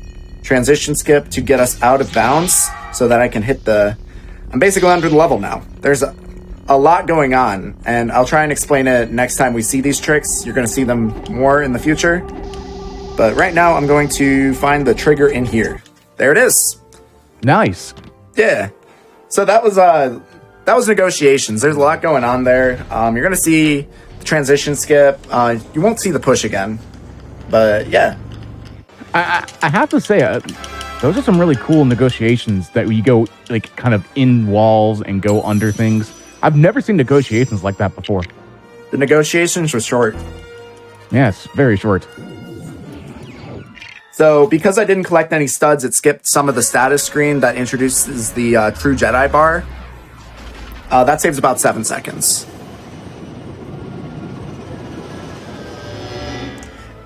It's pretty impressive. Yeah. So now we're in Invasion. This level is maybe one of the hardest in the run, I think. At least to do optimally. This first room is nothing. Just force up the tree. Blow up the... Oh no. I never take that early death. That's a bit unfortunate. Alright, now we're going to blow up the MTT. Yeah. Oh, I'm very much into Star Wars. You can't see it, but I have shelves and shelves of Lego Star Wars stuff. I actually ran Lego Star Wars 1, the Game Boy Advance version previously for Hotfix, but I've never done I've never shown off this run before. So now I'm getting Jar Jar. Jar Jar is a little bit faster and jumps a little bit higher. I'm actually going to drop in player 2 so that I can open this up a little bit quicker, drop out. There's going to be a lot of 2-player shenanigans. I'm one person, but I am playing as both players. That is the 1-player 2-controller way. Ah, I see what you did there. I had to. All right. So I just did a bunch of hard jumps. This one is probably the hardest. I'm going to actually miss. Reset. I'm going to try and get around this log. There we go. Nice. That locks the Jedi behind the log and allows this wrong warp to work. So I'm going to jump over. Oh, no. That didn't work. Oh, no. All right. We are playing it the normal way. What would have happened is, if I hadn't hit the trigger, the level would have basically, I would have been locked in the corner on the other side of that MTT, and the Jedi would have basically walked to this transition, or some version of it. I'm not quite sure. But yeah, that didn't end up working out. Yeah. And I still got that. That was just like a little bit of a drop in warp.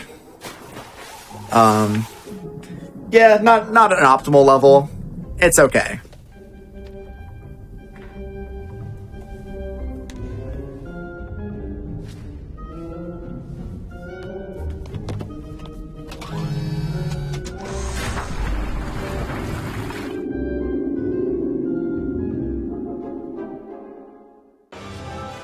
Yeah, it wasn't too bad. I haven't missed that. Yeah, if I missed that jump off the tree, which I haven't done in I don't know how long, it would be a reset, but thankfully it's pretty easy to recover.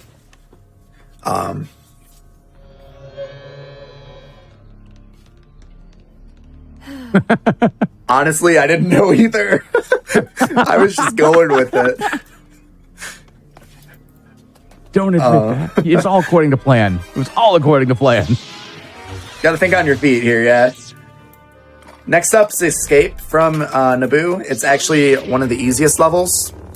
And, yeah.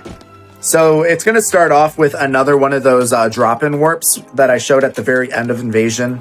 Basically, puts player 2 in an optimal location, just so that I can save a couple seconds. And I don't have to go through the level. I make the bot do it.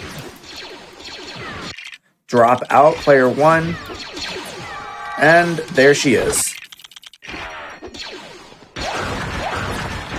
Again, I'm doing all this with I'm using a controller and a keyboard. Or it's kind of like a keyboard. It's called the Tartarus. It's basically a way to bind all my keys. It's like a combination controller keyboard thing. Pretty cool. So that way...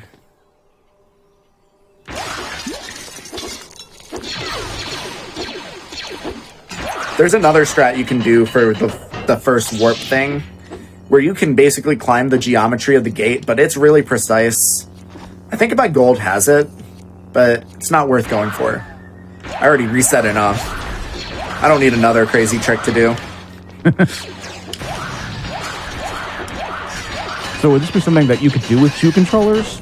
Like, would that be harder to do, or? What do you mean? Sorry? I guess if you want to, like, maybe use, like, 2 keyboards or 2 controllers for the 1-player, 2-player option. Oh, yes, you can actually do that. I believe 2-controller is the most optimal if you're really good, because you have access to all the different angles you need, the analog stick. But it's also really hard to juggle another controller, at least for me. Like, I can do a controller like this very easily, but I can't do it with my left hand.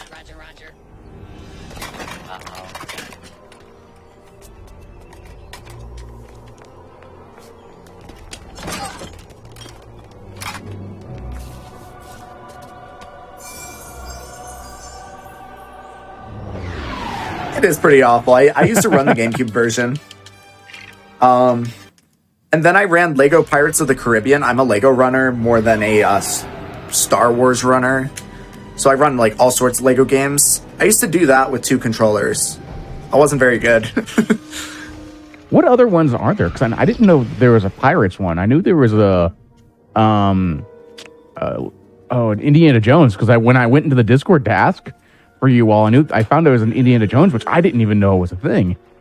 Oh yeah, that's such a good run. So there's Lego Star Wars 1, Lego Star Wars 2, Lego Indiana Jones 1, Lego Indiana Jones 2, Lego Batman 1, Lego Batman 2, Lego Batman 3, the Wizard ones, there's Pirates of the Caribbean one, there's an Incredibles one, that one's been run a lot recently. There's okay, sidetrack. I'm going to Alt-Tab out, and I'm looking for it to get a little fuzzy. I think it's fuzzy. Yep, there it is. So that prevents a crash. It doesn't happen all the time. Whoa, where's my controller? It didn't drop in my controller immediately. What else is there? Dimensions, the Lego movie games. There's an Ninjago movie game. There's a lot of them. There's a lot. Yeah. There's handheld ports of all this stuff. I've run TCSDS before. I run the Game Boy Advance versions of this and the original trilogy. There's a lot. Yeah. This is random real quick. I saw some messages in stream that my audio isn't working. I hope this is okay to say since maybe it's not working. Oh. Okay. Thanks. So I was actually doing some more like PB attempts before, and I actually got another huge PB. So I broke 57. So nice. I was just excited about that. Yeah, you cracked into the podium, right? 3rd place. Yeah, I did. So when I was talking about this game, I still had my 1 hour, 55 second run. I've taken off like a couple minutes in the past couple weeks. You've been grinding. Nice, yeah. Sure. I've been running this game like on and off for about 2 years. Birds, how long have you been running this? You've been longer than me. I wasn't sure if I was longer than you. Yeah, I think like 2 or 3 years probably. I started doing just individual levels, but then I tapped into the whole game. But you definitely like surpassed me very much. This level doesn't have a lot going on. What you're seeing is I'm just taking as optimal of a line as I can. It is in fact pod racing, though. This is pod racing, yeah. According to one Anakin Skywalker, this is in fact pod racing. Interesting. Too bad the level isn't. Casually, this is one of the hardest levels, but it's also one of the most consistent for us. It's also very boring, though. Is it the longest? Question mark? Maybe? I believe it is. Yes, I'm looking at my splits. It's 5:53 is my goal, and I think that is the longest. Well, if I could interject, since we have a little bit of time, for those that are watching us, do not forget that after this is going to be Tiny Tree Fort, and on the docket of that is going to be Tetris Effect, and I believe 2 unpacking games. So it's going to be really, really interesting to see what's coming up after this show. All right, so basically there's 3 laps of this. They change like a little bit, but there's just not a lot happening. What else? I guess I could talk about the what we were doing previously in the run. Oh wait, there's a cool little trick here. Basically weaving in there so that I don't hit all the boulders. But so far we've seen drop-in warps, we've seen transition skips, we've seen an attempted wrong warp. Didn't go too well. But we're going to be seeing all that a lot later. Well, you know what they say, if you get, 2 wrong warps, make a right. Ideally, I don't miss anymore, so I will just be in the wrong the whole time. I am just going to be incorrect.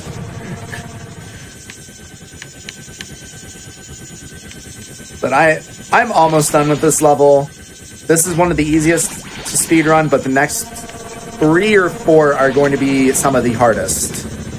They're the easiest to lose time in, like invisible time loss.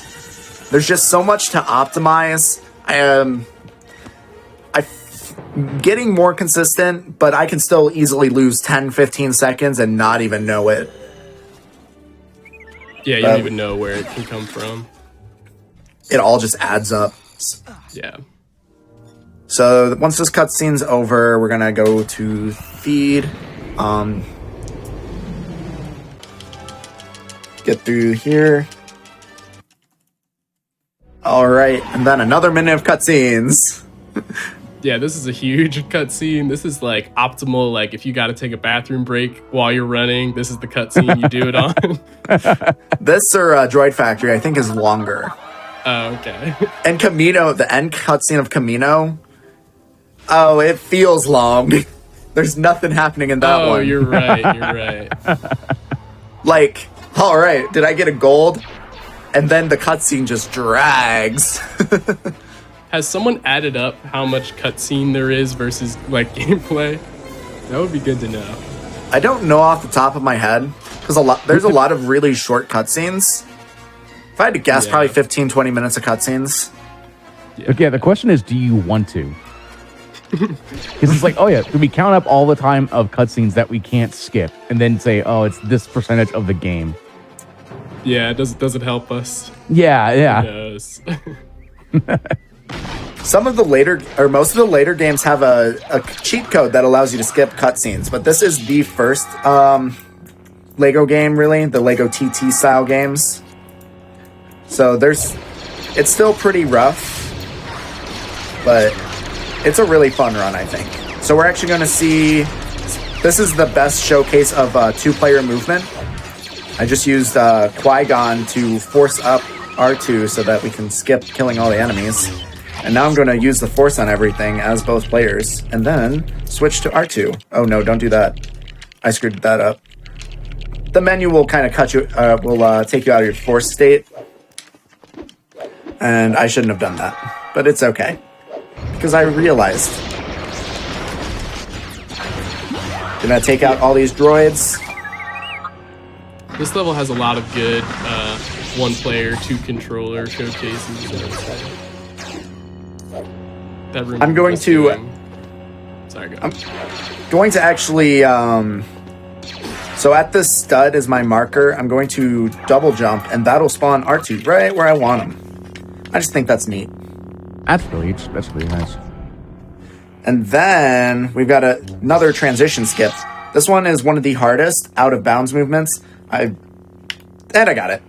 Nice. There's a lot of different stick angles to get on that one.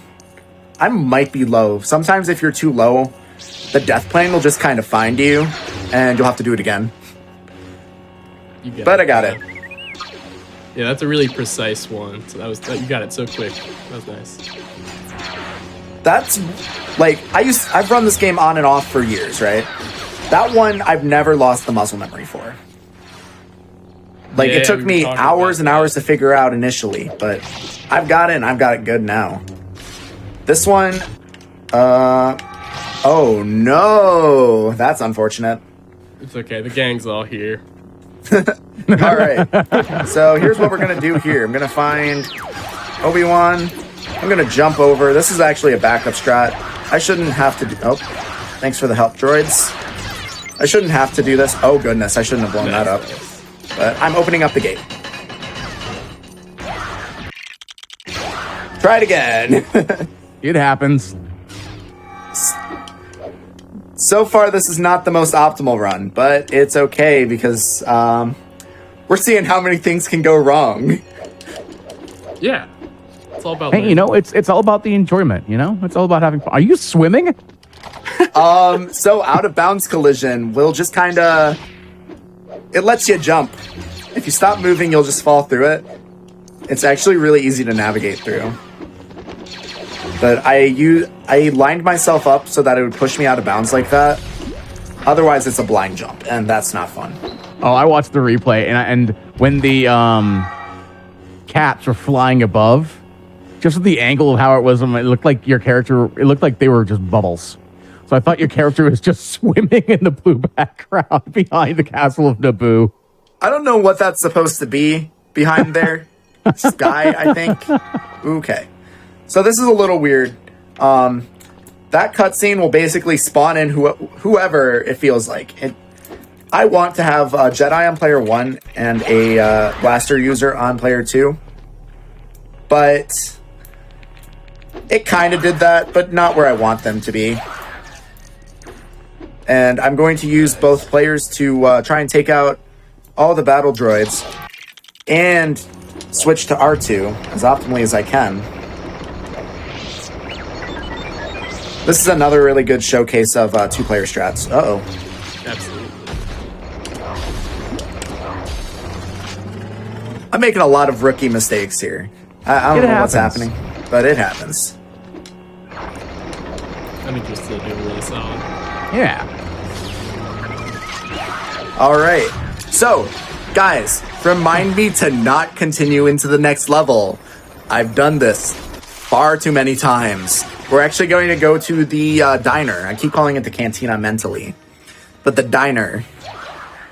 Yeah, so we play through this game in order normally, except for Mall. We'll skip the last level of episode 1 and come back to it at the end. You can remind us why. I feel like I got the reason wrong last time. Well, the last cutscene in Mall is really long, and so is the one in 3. So we're going to go to Dooku first. We're going to do that path, and we're going to try and not save as much as we can. That way we can use one reset, and that's the only time we have to save. So we're going to continue all the way through to Dooku. That has a short end of chapter cutscene. And then we're going to go into 3, reset after we finish Vader, and then go into 1. That way we save only once, and we don't have to watch the long Darth Vader cutscene. Now I'm going to try and do a drop-in warp. This one is pretty big. Throw player 1 off the ledge. Wait for that camera shift. And there he is. He is on the other platform. Nice. This one is really trick intensive. It uses a lot of transition skips, and I have to do them with R4, who is a little bit... we like to use the lightsabers because they have a larger hitbox and it's easier to push people with. But I got to do most of them. I got to do all of them with R4 here. So this next one is the most precise one in the game. Oh no. Oh my god, I got it. You're supposed to do it against the side, but I didn't. I don't know why. I thought you crossed the transition with R4, but nothing was happening. Yeah, that was a little weird. So now I'm going to be under the map. This is really the only real like potential soft lock is if I jump up. I'm going to be a little safe here. And under the door is the next transition. Nice. That second one's really easy. That's like one of the easiest transition skips. I wish they were all that easy. I think it's safe to say that in games like this, like when you go out of bounds and you do all these tricks, that it's just super intense force abilities. Mm-hmm. Someone's got to have a force ability. It's got to be in Legends somewhere. Yeah. Someone has the they've ability made up to crazier for the sequels. True. I don't have the force ability to go underground and then randomly have my character or have myself just upside down while everything's upright. I mean, they introduced whatever that force dyad is in the sequels. Now a little bit of two-player movement here. I was just jumping around the bombs, the mines. Just a little bit quicker. Then I missed one. Jumped up on my desk and was purring right in the mic. I hope that got on stream. This is exactly what we said we did not want happening. Now I have a once I force these bricks, I'm gonna set my respawn under them. And I'm gonna try and position Obi-Wan just right so that it'll send me right through. This one's really weird. I got it. Let's go. Nice. That one's a really weird one. It can send you into the floor and you'll kind of maybe I've been soft locked here before. It tries to eject Obi-Wan and go whatever direction it feels like. It could still work, but I picked up the TCS version that they have consistent, and it works here. I like to look at the complete saga because that is a more active run. See if there's anything that would apply here. There really isn't that much. Oops, I missed it. Come on. But this is the Jango Fett fight. I actually just discovered that it's probably quicker to do it this way because you can force some of the, or you can reflect some of the Slave 1 ship bullets into Django. That's one I just started doing yesterday. And now, for the worst hit, I'm going to try and hit him when he goes down, and we're going to chase Django. I'm glad you get to see this, because we could lose 20 seconds to just chasing Django. That's the scariest It part. wasn't as bad as it's been. He'll just go on, and he is faster than you. I can lose. I was like, so back when I ran this game a year ago, I've beaten pretty much all my golds except for this Camino one. And Django is why.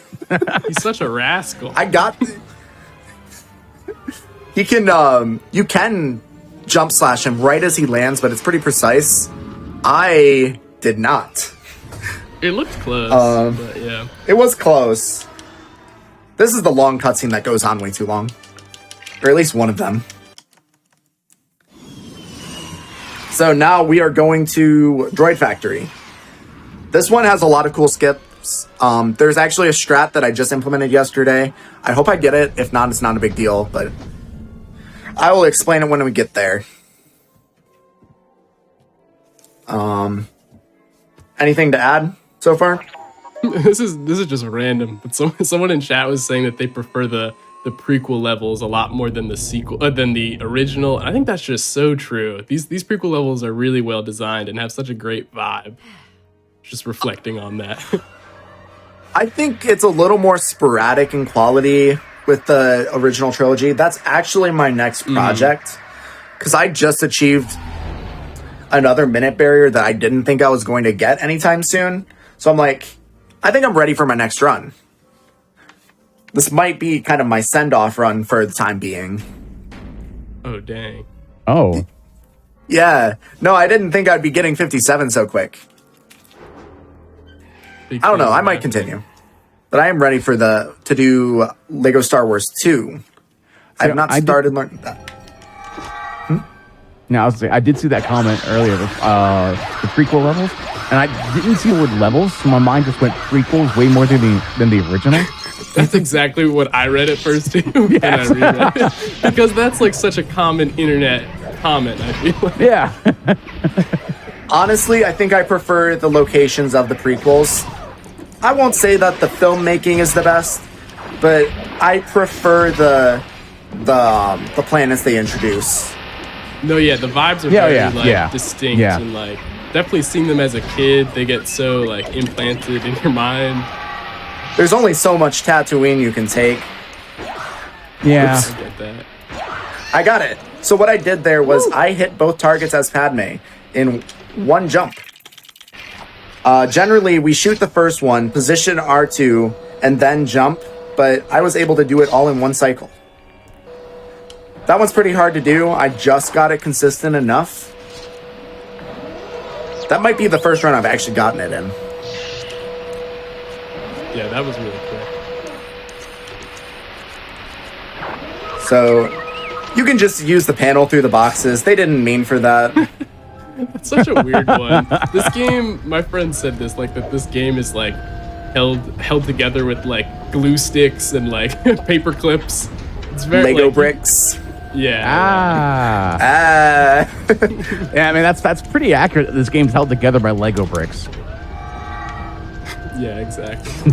This is one of the most like useless rooms. There's nothing to do here. And now we got a 2-player room. This one's one of the less consistent ones. I'm gonna try and avoid getting hit by all these guys. Don't want to die here, if possible. But I'm gonna hope that my players drop in where I want them to, and that I can use the Force build here.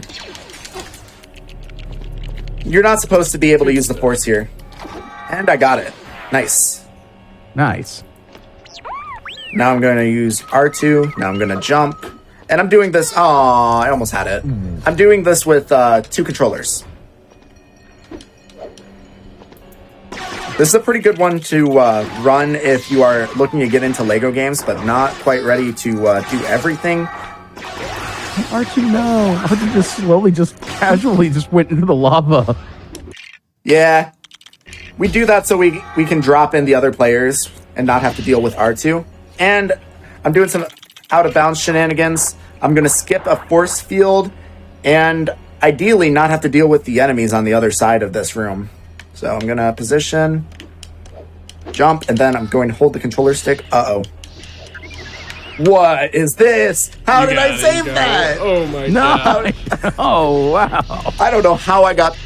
So I died, but was able to stay within the geometry. I've never seen it work that way specifically. But it worked.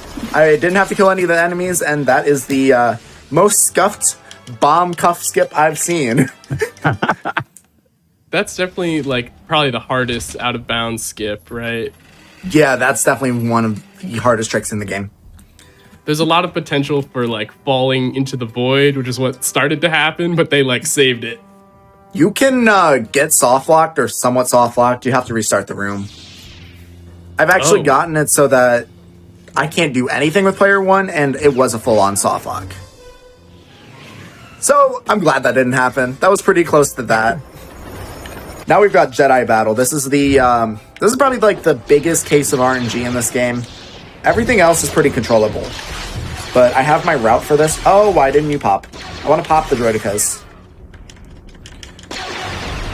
I'm going to reflect everything. You have to time your inputs, or else he'll just kind of slash his saber, and they go wherever they want. So if you time it right, he'll reflect everything. I like how the Jedi just kind of, like, the other Lego Jedi just kind of stand there. Yeah. In the back, or just in the business. foreground. They don't do anything. They're just kind of there, just posing. They're reflecting a little bit, but Just yeah. I mean... They're just not doing anything. It's definitely not doing their jobs. Yeah. And you wonder why Order 66 was successful. So far this is going pretty good, I think. Oops. I want to be able to pop the droidicas, so... Oops. See how I'm slashing into the nothing? That's not what I want. I want to reflect these. There you go. Oh, come on now. This is a bit sloppy. This whole run's been pretty sloppy. That's okay. Alright, now we have to deal with these RNG waves. Runs. Yeah, so this section is basically just like, where's Waldo? Like, you're trying to find these specific droids That in one? the circle. It's just very random. That one. That one. Any others? Then I'm gonna go the other way. I'm just following a route guide, and I hope it works. I hope it's as good as it. Oh, It's. Oops. Targeting sucks. Like, why are you shooting the Jedi? Please shoot the goal. There we go. Sorry, and now pointing them out in case you don't see. I mean, I can see why. Knowing what we know, I can see why Padme will try attacking some of the Jedi. Oops. Looking for... Okay. They don't seem to be here. So we're gonna go around the other way.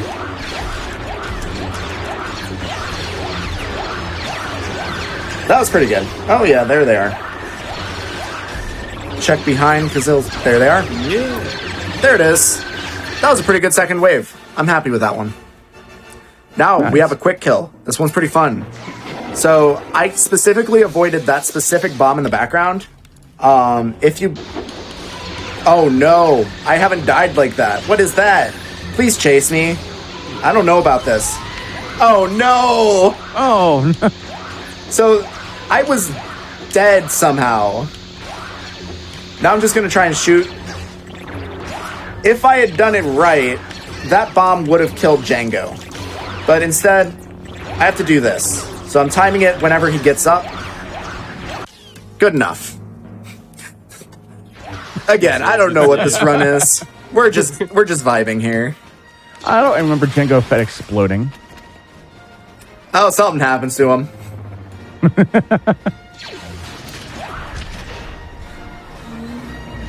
All right, so that's that Yoda? level. Yeah, Yoda's in this. Why was Yoda like the same height as everyone else? Yeah, he's got the child legs, the ones that don't bend. They made recently. They made ones that bend. Kind of crazy. Yeah, they have those on the Muppets ones. That's what I know. Did they? I didn't get any of those. I'm a big Muppets fan. Oh yeah, I just wanted to go back to talking about the quick kill. So normally they would have been able to like explode that bomb to kill Django instantly. That's that quick kill will with the bosses will show up one other time in the run in one other time in Dooku. Yes. Right? Not Dooku. Sorry, Chancellor in Peril. Yeah. Yeah. Killing Dooku. Oops, I forgot to do the thing that I always do. I'm like listening. So what I should have done there was I should have just sent my ship off into the abyss, and that would have pushed the auto-scroller just like a second ahead. But I didn't. This run is silly. Speaking of silly, we do have another hotfix show that's every other Monday called Awfully Silly, with, I believe, Conception as the host, where they do a lot of awful and silly games. So if you like that type of thing, every other Monday at 7 p.m. Eastern is Awfully Silly. That was a good segue. I appreciate that. Yes. So next up, we got a mashing section. This was just a basic auto-scroller. Nothing really happening. Now I gotta mash. I'm like an awful masher. So I don't like mashing very much. That's why I dropped Super Paper Mario as a run.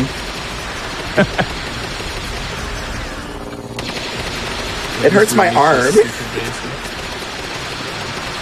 You know, now I'm curious if there was a game like in the 80s, or like maybe like an arcade game that was based off of MASH.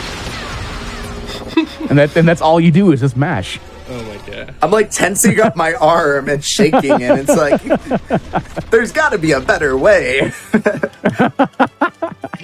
I've won many a Mario Party game with this. Now we've got Dooku. This level's actually this is short, and we're not going to do anything as intended. Oh, I forgot I have my... Whoa, camera. Yeah, the camera could be silly. So sometimes, like, if you switch at the very beginning of a camera panning shot, like within the first couple frames, it'll just kind of try and find you. So I'm going to line myself up just so I can hit the door transition. If I were to jump up, I would have to open the store. But I didn't do that, so I'm just going to walk under it. Now this level has an end of level trigger besides killing Dooku that I'm going to take advantage of because he can push me out of bounds. So I've got him down to his 3 hearts and he's jumping, and there it is. Beautiful. Wow. Yeah, this level's so short. There's so many strats. So quick. All right. So we're going to watch this end of level cutscene because this is the shortest one. Don't need to save here yet. I wasn't sure how I wanted to show off this game. If I wanted to do the no save, because I would just use the debug menu to show off everything. We have a debug menu in this game that basically it was left over from testing, but they removed it by any normal means. So we have a tool that opens it up for us, and we can play any level we want, any section we want. So that's my backup if it crashes. I believe. I think we're good. I think we're good. The last big crash point is the level after this. Oh, yeah. Yeah, it happens a lot. I've lost actual runs to it. So this is the last vehicle level coming up right here. I hope you like 4 minutes of nothing, but not just a little bit of nothing. It's like I have to focus for this. It's unentertaining, but I also can't just like not play the level because if I die, I lose maybe 20 seconds. Because it has checkpoints, but they are placed sparingly. They're not everywhere. I'm also this going to try one's and... still a little tense. Like, it gets dangerous. It is, I'm going to push the camera as much as I can. I believe it is faster in this game. So I'm basically pushing up because the camera is moving up. I think you can use player 2 to speed it up a little bit. I don't know if that's a complete Saga exclusive thing or not. I haven't learned that strat. That's probably the next thing to do in this game. It seems like a tough level to do 2 controllers in. You have to be like, constantly moving. Yeah. What would the second controller do in this area? So it would spawn in the other ship, and if I push them in the corner, they'll kind of fight for that corner real estate, and that kind of speeds it up for whatever reason. I think by like 3 or 4 seconds even. It's not nothing.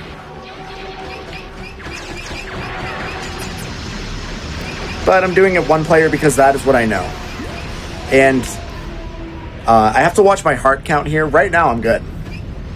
But the last 5-10 seconds are probably the most stressful in this game.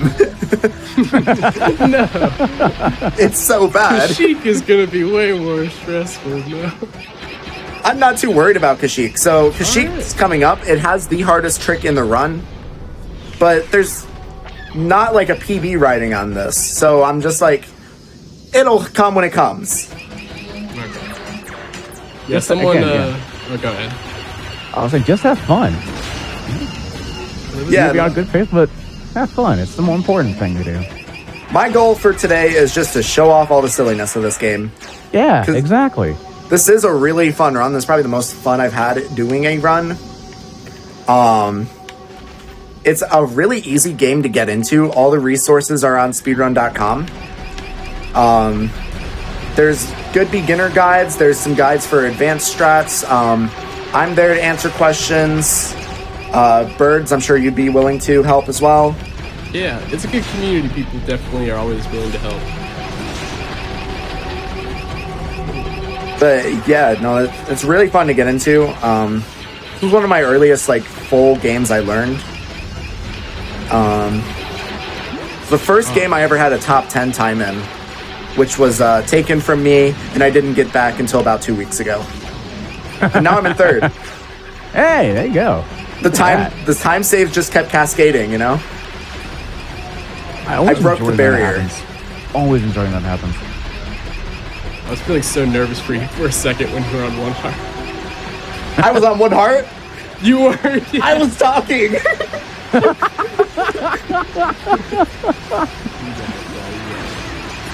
Now I'm worried. Now I'm flustered. Home free, bro. Yeah, someone mentioned in chat that Yoda is insanely broken in this game. We'll start to see some of that once we get to Kashyyyk. Yeah. All right, so this... No crash. Cool. So this is a weird little trick. It'll just kind of zip you under. Hey, I got a first try. It just zips you under the ground. It skips this Grievous encounter. He wants to attack, but he can't because I'm a reflection. Now I'm going to try and do another transition skip. And I'm through. If I were to miss that, I would have to do the ship clip again. Or do the level intended, God forbid. I would be losing time, I think, if I were to do the ship clip again, but I don't know that for sure. I just reset if I miss it. Now we've got a wrong warp. This is going to be an actual demonstration of a wrong warp. I can't mess it up that bad. There it is! So that skipped to the... Basically, I think it thinks the other player is closest to the transition. I don't really know why it works.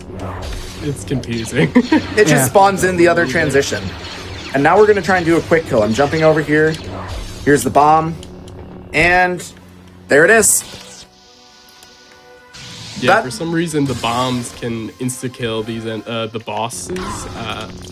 I'm not sure why either. For the complete saga, I think they removed that, but you can like knock them off the map. You can at least knock off Palpatine in that game. It's weird. I don't know why, but just after seeing the cutscene and then going back and then just seeing Dooku's. I'm fighting for screen real estate here. That's not good.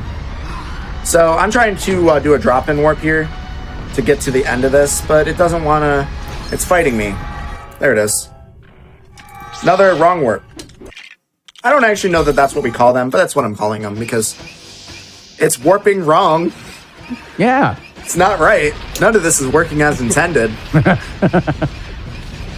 But yeah, that's that one. Yeah. This level is like just has a million of those wrong warps. It skips. There's like a couple rooms that are just completely unseen. Now this last room's a pretty cool use of 2-player strats. I'm just gonna try and clear out this wave of droids coming up, and I'm gonna use the Force to activate these lever things. Not sure what they are. Oh, where's my button? Okay, none of this went well. Who's who? Good enough. Good enough. You got it. You got there. Yeah. Generally, we kill all the droids, and I don't lose control of whoever's who. But that can happen if you're trying to juggle both players at the same time. That's just one of those skills you learn over time, and I haven't learned it yet. Next up, we've got Grievous. This is a really crazy fight. For whatever reason, I think it has to do with how this character handles events when off screen. Basically, he's like semi there when we hit him. I'm gonna demonstrate what I mean by that after this cutscene. I'm going to position Obi-Wan and Commander Cody on this mini kit platform over here behind me. He's gonna chase me. I'm going to set my angle here. There. Oh, that was weird. So I've got the angle I want, and I'm going to just... and I got one. And this is a whole level that you have to chase him through this whole level. Or you could just do this.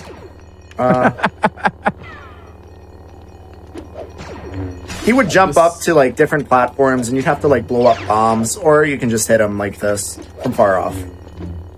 Sometimes. This is called Grieve Cheese. I believe it works the same way in the Complete Saga also. Complete Sagas is different. It's relying on different things. It's like the same positioning, but they have like... I don't know what's wrong with that game. I don't run it yet. I want to run it eventually. But I got it. It's a shame we don't get the quote, though. We don't get a good hello there. Oh, you're so right. General Kenobi. Yeah. I bet they have it. Dying for effect. Ooh, we're coming into a dangerous area, right? Ooh, this is a scary one. So this is Kashyyyk, home of Kashyyyk Double Yoda Fly. I'm going to chain together all my Yoda Flies until I'm like, do I want to go for this? I mean, this run kind of needs something. I'm going to do a bunch of these chained Yoda Flies against the tree, and it's going to kind of push me up. If I do it right. If I do it wrong, it's just going to keep me wherever it wants to put me. But so I believe I'm fighting the tree. It doesn't want me on it. So I'm going to just switch over to here. This is kind of my addition to the strat. And I'm up. Oh my goodness. I'm maintaining these near frame perfect frame perfect flights. If you don't do it frame perfect, you lose a little bit of height. And if you lose too much, you can activate a cutscene that basically makes all the clones angry with you because you are a Jedi. So when am I going to see this in The Mandalorian? I mean, he's getting some force powers here. Oh no. So I'm trying to get up to this mini kit platform because that is my next... I use it as a checkpoint, basically. There we go. Nice, okay. Nice. That's my checkpoint. If you're like confident in your frame perfect Yoda Flies, I discovered that you can actually make it from that first tree all the way over. You don't have to do this cutscene, or not cutscene, checkpoint.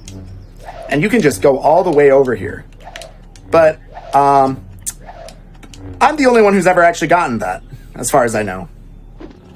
And I'm not doing that. That's a bad idea. I want to know what the stormtroopers and the droids and what they're thinking when they see Yoda just doing all of that in the middle of the sky. I don't know. Yoda's an enigma. He's whatever he wants to be.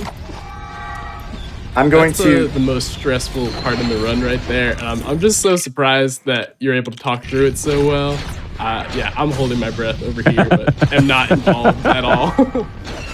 Okay, so I'll be like, all right, we're gonna stream. I'm gonna practice everything, and then I'm gonna do runs. And then I get to Kashyyyk, and I do Yoda flies for hours. And then I'm like, actually, it's bedtime. I'm going to bed. And that's why I don't have that many finished runs. Because I spend all my time on Kashyyyk. Just flying. Yoda's consuming your life. So I did another transition skip. Yoda, when he moves, he does like a little jump. So I'm using the same slashes, and it puts me down and further in the ground.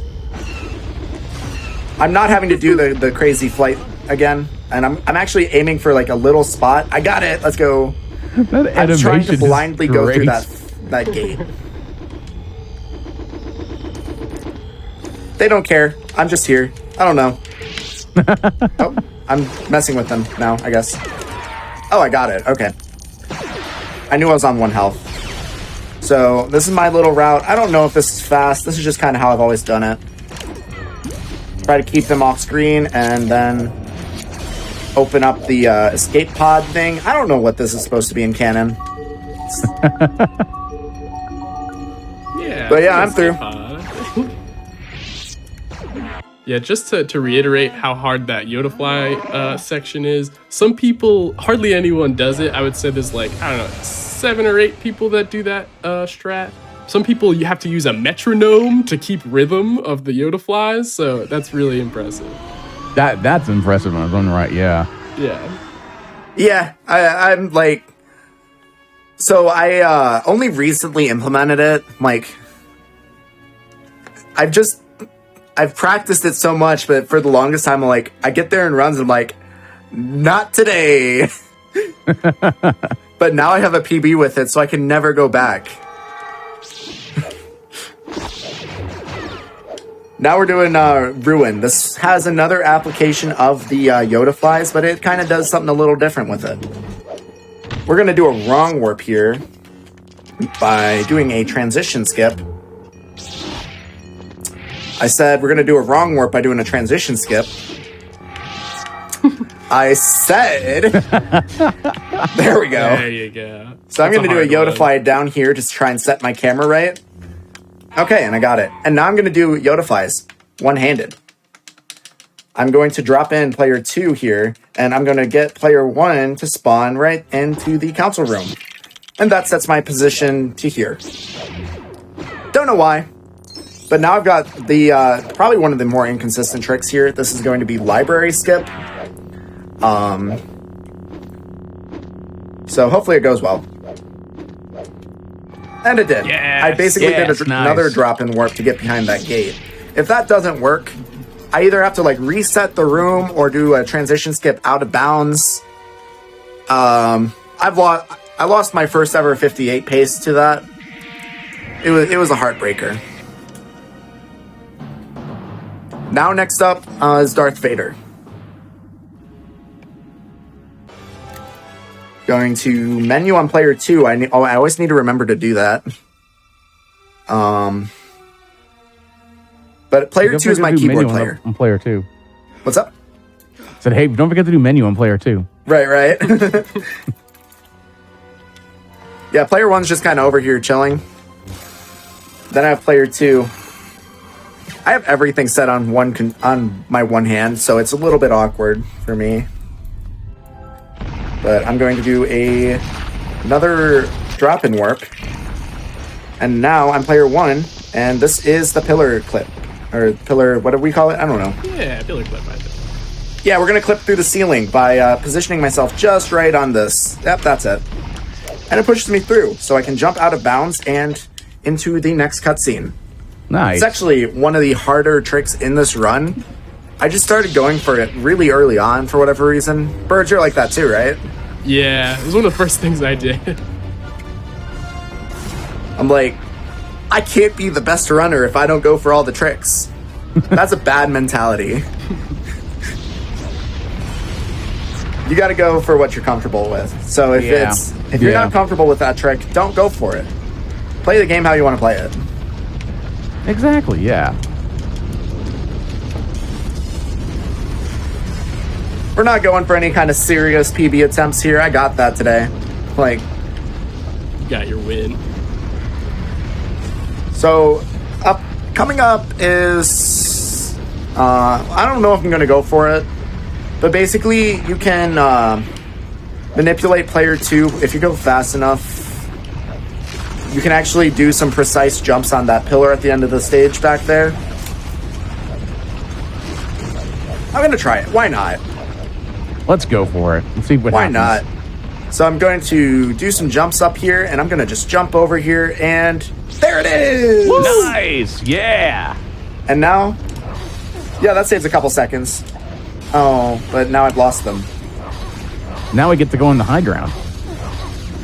All the ground is the same here. Oh. There is no high ground. There's the high ground, I guess. There's a high ground. This is the average ground. Now I'm going to save. And I'm saved. Going to close it. And open it. And this is our only reset of the run. You can... I actually didn't know this until pretty recently. But you can just skip the NVIDIA intro. Uh-oh. Don't crash on me. There it is. It was like, not responding. Like, don't do this to me. Not now. Any other time, please. Oh, no. We've gotten so far. But, yeah, that's our only reset. I'm going to see if I can find anyone. We're going to kind of use people to... Get the door faster. Yeah. Ideally, we'd find Yoda. Yoda is fastest. Yoda's either the slowest base speed, or when he has his sword out, he's, like, the fastest. But now we're on the final level. This is Darth Maul. This is one of the hardest ones of the run, I think. I've said that about 4 times, haven't I? This is one of the most stressful, I guess. I've also said that a couple times. This is the most Maul. Yeah, this is one of the levels of all time. Yes, yes. I actually, we're going to do another, or I guess not another, but I'm going to get the, I'm going to try and land on some geometry below this lamp. And I'm going to climb it like that. And I'm going to jump, and I made it. Nice. Darth Maul is off doing who knows what. I actually... Probably getting the Darksaber. When I was running Game Boy Advance LSW1, I had set my background up, and I set up my giant Darth Maul bust only for it to be cropped out. I was so upset. I'm like, I had my background immaculate. I had all my like giant Lego sets, and it was cropped out. That's tragic. It was so unfortunate. All right. But, yeah, this is DM3. This is one of the craziest wrong warps because of how much weird movement there is. We're gonna try and get it. Let's do it now. Okay, we're gonna drop in. And I'm going to try to manipulate the camera while getting player 2 into position. And that's fine. Yep, and now I'm gonna wiggle my character until the camera moves no longer.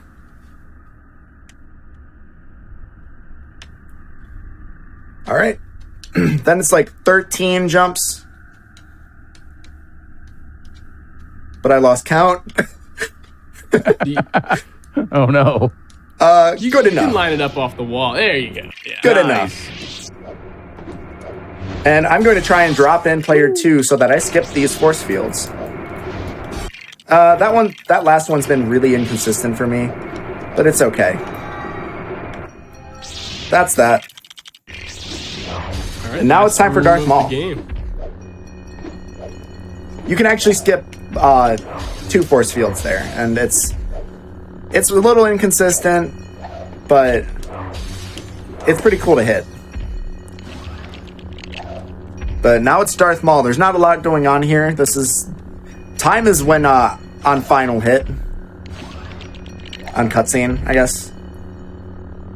Yeah, as soon as the cutscene starts and you lose control of your character. Yeah.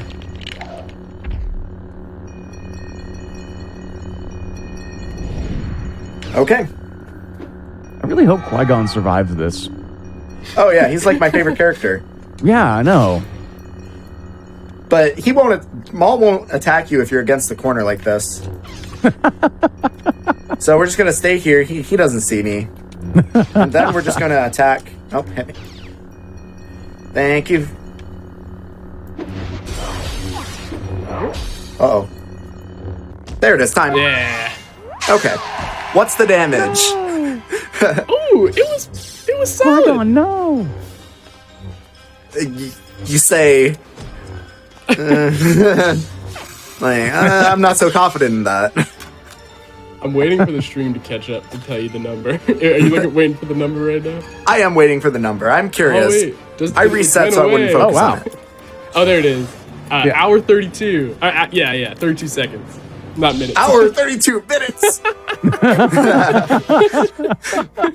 That's not too bad. That's actually, I had not beaten, my PB up until about 2 weeks ago was an hour 56. Wow. Yeah, I brought it down a good bit. It was just like the practice finally added up. Do you mean an hour and 56 minutes or an hour and 56 seconds? Hour 56 seconds. Okay. Seconds. Yeah. Okay, just to clarify.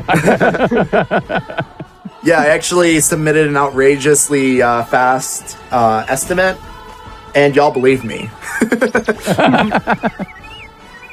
Oh, that was not bad. I feel like I showcased everything that I needed to showcase, which is really all I wanted to do. Yeah. I'm not upset with that at all. Good. Yeah, that was not bad at all. But yeah, that's pretty much that. I know you said earlier about where people may want to go in terms of learning more information about this run. If for those that maybe came in late or missed it, if they were interested in checking out what's coming up, if they're interested in checking out, wanting to know more about just Lego Star Wars or just Lego speedruns in general, where would they go? For sure. Yeah. So our our speedrun.com website, our boards, they all have the link to the Discord invite. That's where basically all the games meet up except for a couple bigger ones. We're in the main one. And then there's also recently there's been monthly challenges where there's a bounty put up for new runners to learn new games. This month's is The Incredibles. It's got like a $228 bounty last I checked. It's not too late to get in on that. Yeah, it's actually a really cool run. I'm pushing a completely different run. The main Discord has all the information you need for this run and more. But yeah, that's where we all hang out. Any questions? Once you learn one Lego game, they all are pretty transferable. So once you learn one, the whole world's unlocked. It's pretty fun. Oh, that's awesome. If anyone wanted to follow any one of y'all, where would they head off to? I am at my Twitch channel on Jank Pickle. I do Lego runs or I do Mario World Kaizo. I kind of jump between things. And you, Birds? Yeah, I'm on Twitch at With Birds, and same with my YouTube. And I run this game on Twitch and post all kinds of random things on YouTube. Oh, thank you. That's awesome. Any final shout-outs at all? Yeah, shout-outs to the whole Lego community. Shout-outs to Hydrus and Elle for being like the first people I watched back in the day. Colesto, We Super, like T-Fresh. There's a lot of names out here. I said Colesto, Blue Pinata, Flaming Laser. Yeah, there's a lot of people. A lot of people have all been like encouraging me and been been helpful. Oh, awesome. Birds, anything else? I've got no add-ons. They covered everybody. Well, anyone else want a shout out? Well, thank you both for showcasing that amazing Lego Star Wars run. While the bargain bin maybe it's closing its doors for tonight, don't worry, because coming up here in just a little bit at the top of the hour is going to be Tiny Tree Fort, and they're going to be showcasing Tetris Effect and 2 unpacking games. So we still have a lot of stuff coming down for this Monday. And now it's a great time when we get things set up for the next run to go off, stretch, get some water, hydrate, get a snack for the rest of the evening, go use the restroom, all of that. It's that's coming up here in just a little bit. Tetris Effect, unpacking. Thank you all so very, very much. We will see you later here on the Bargain Bin, but stay tuned for Tiny Tree Fort.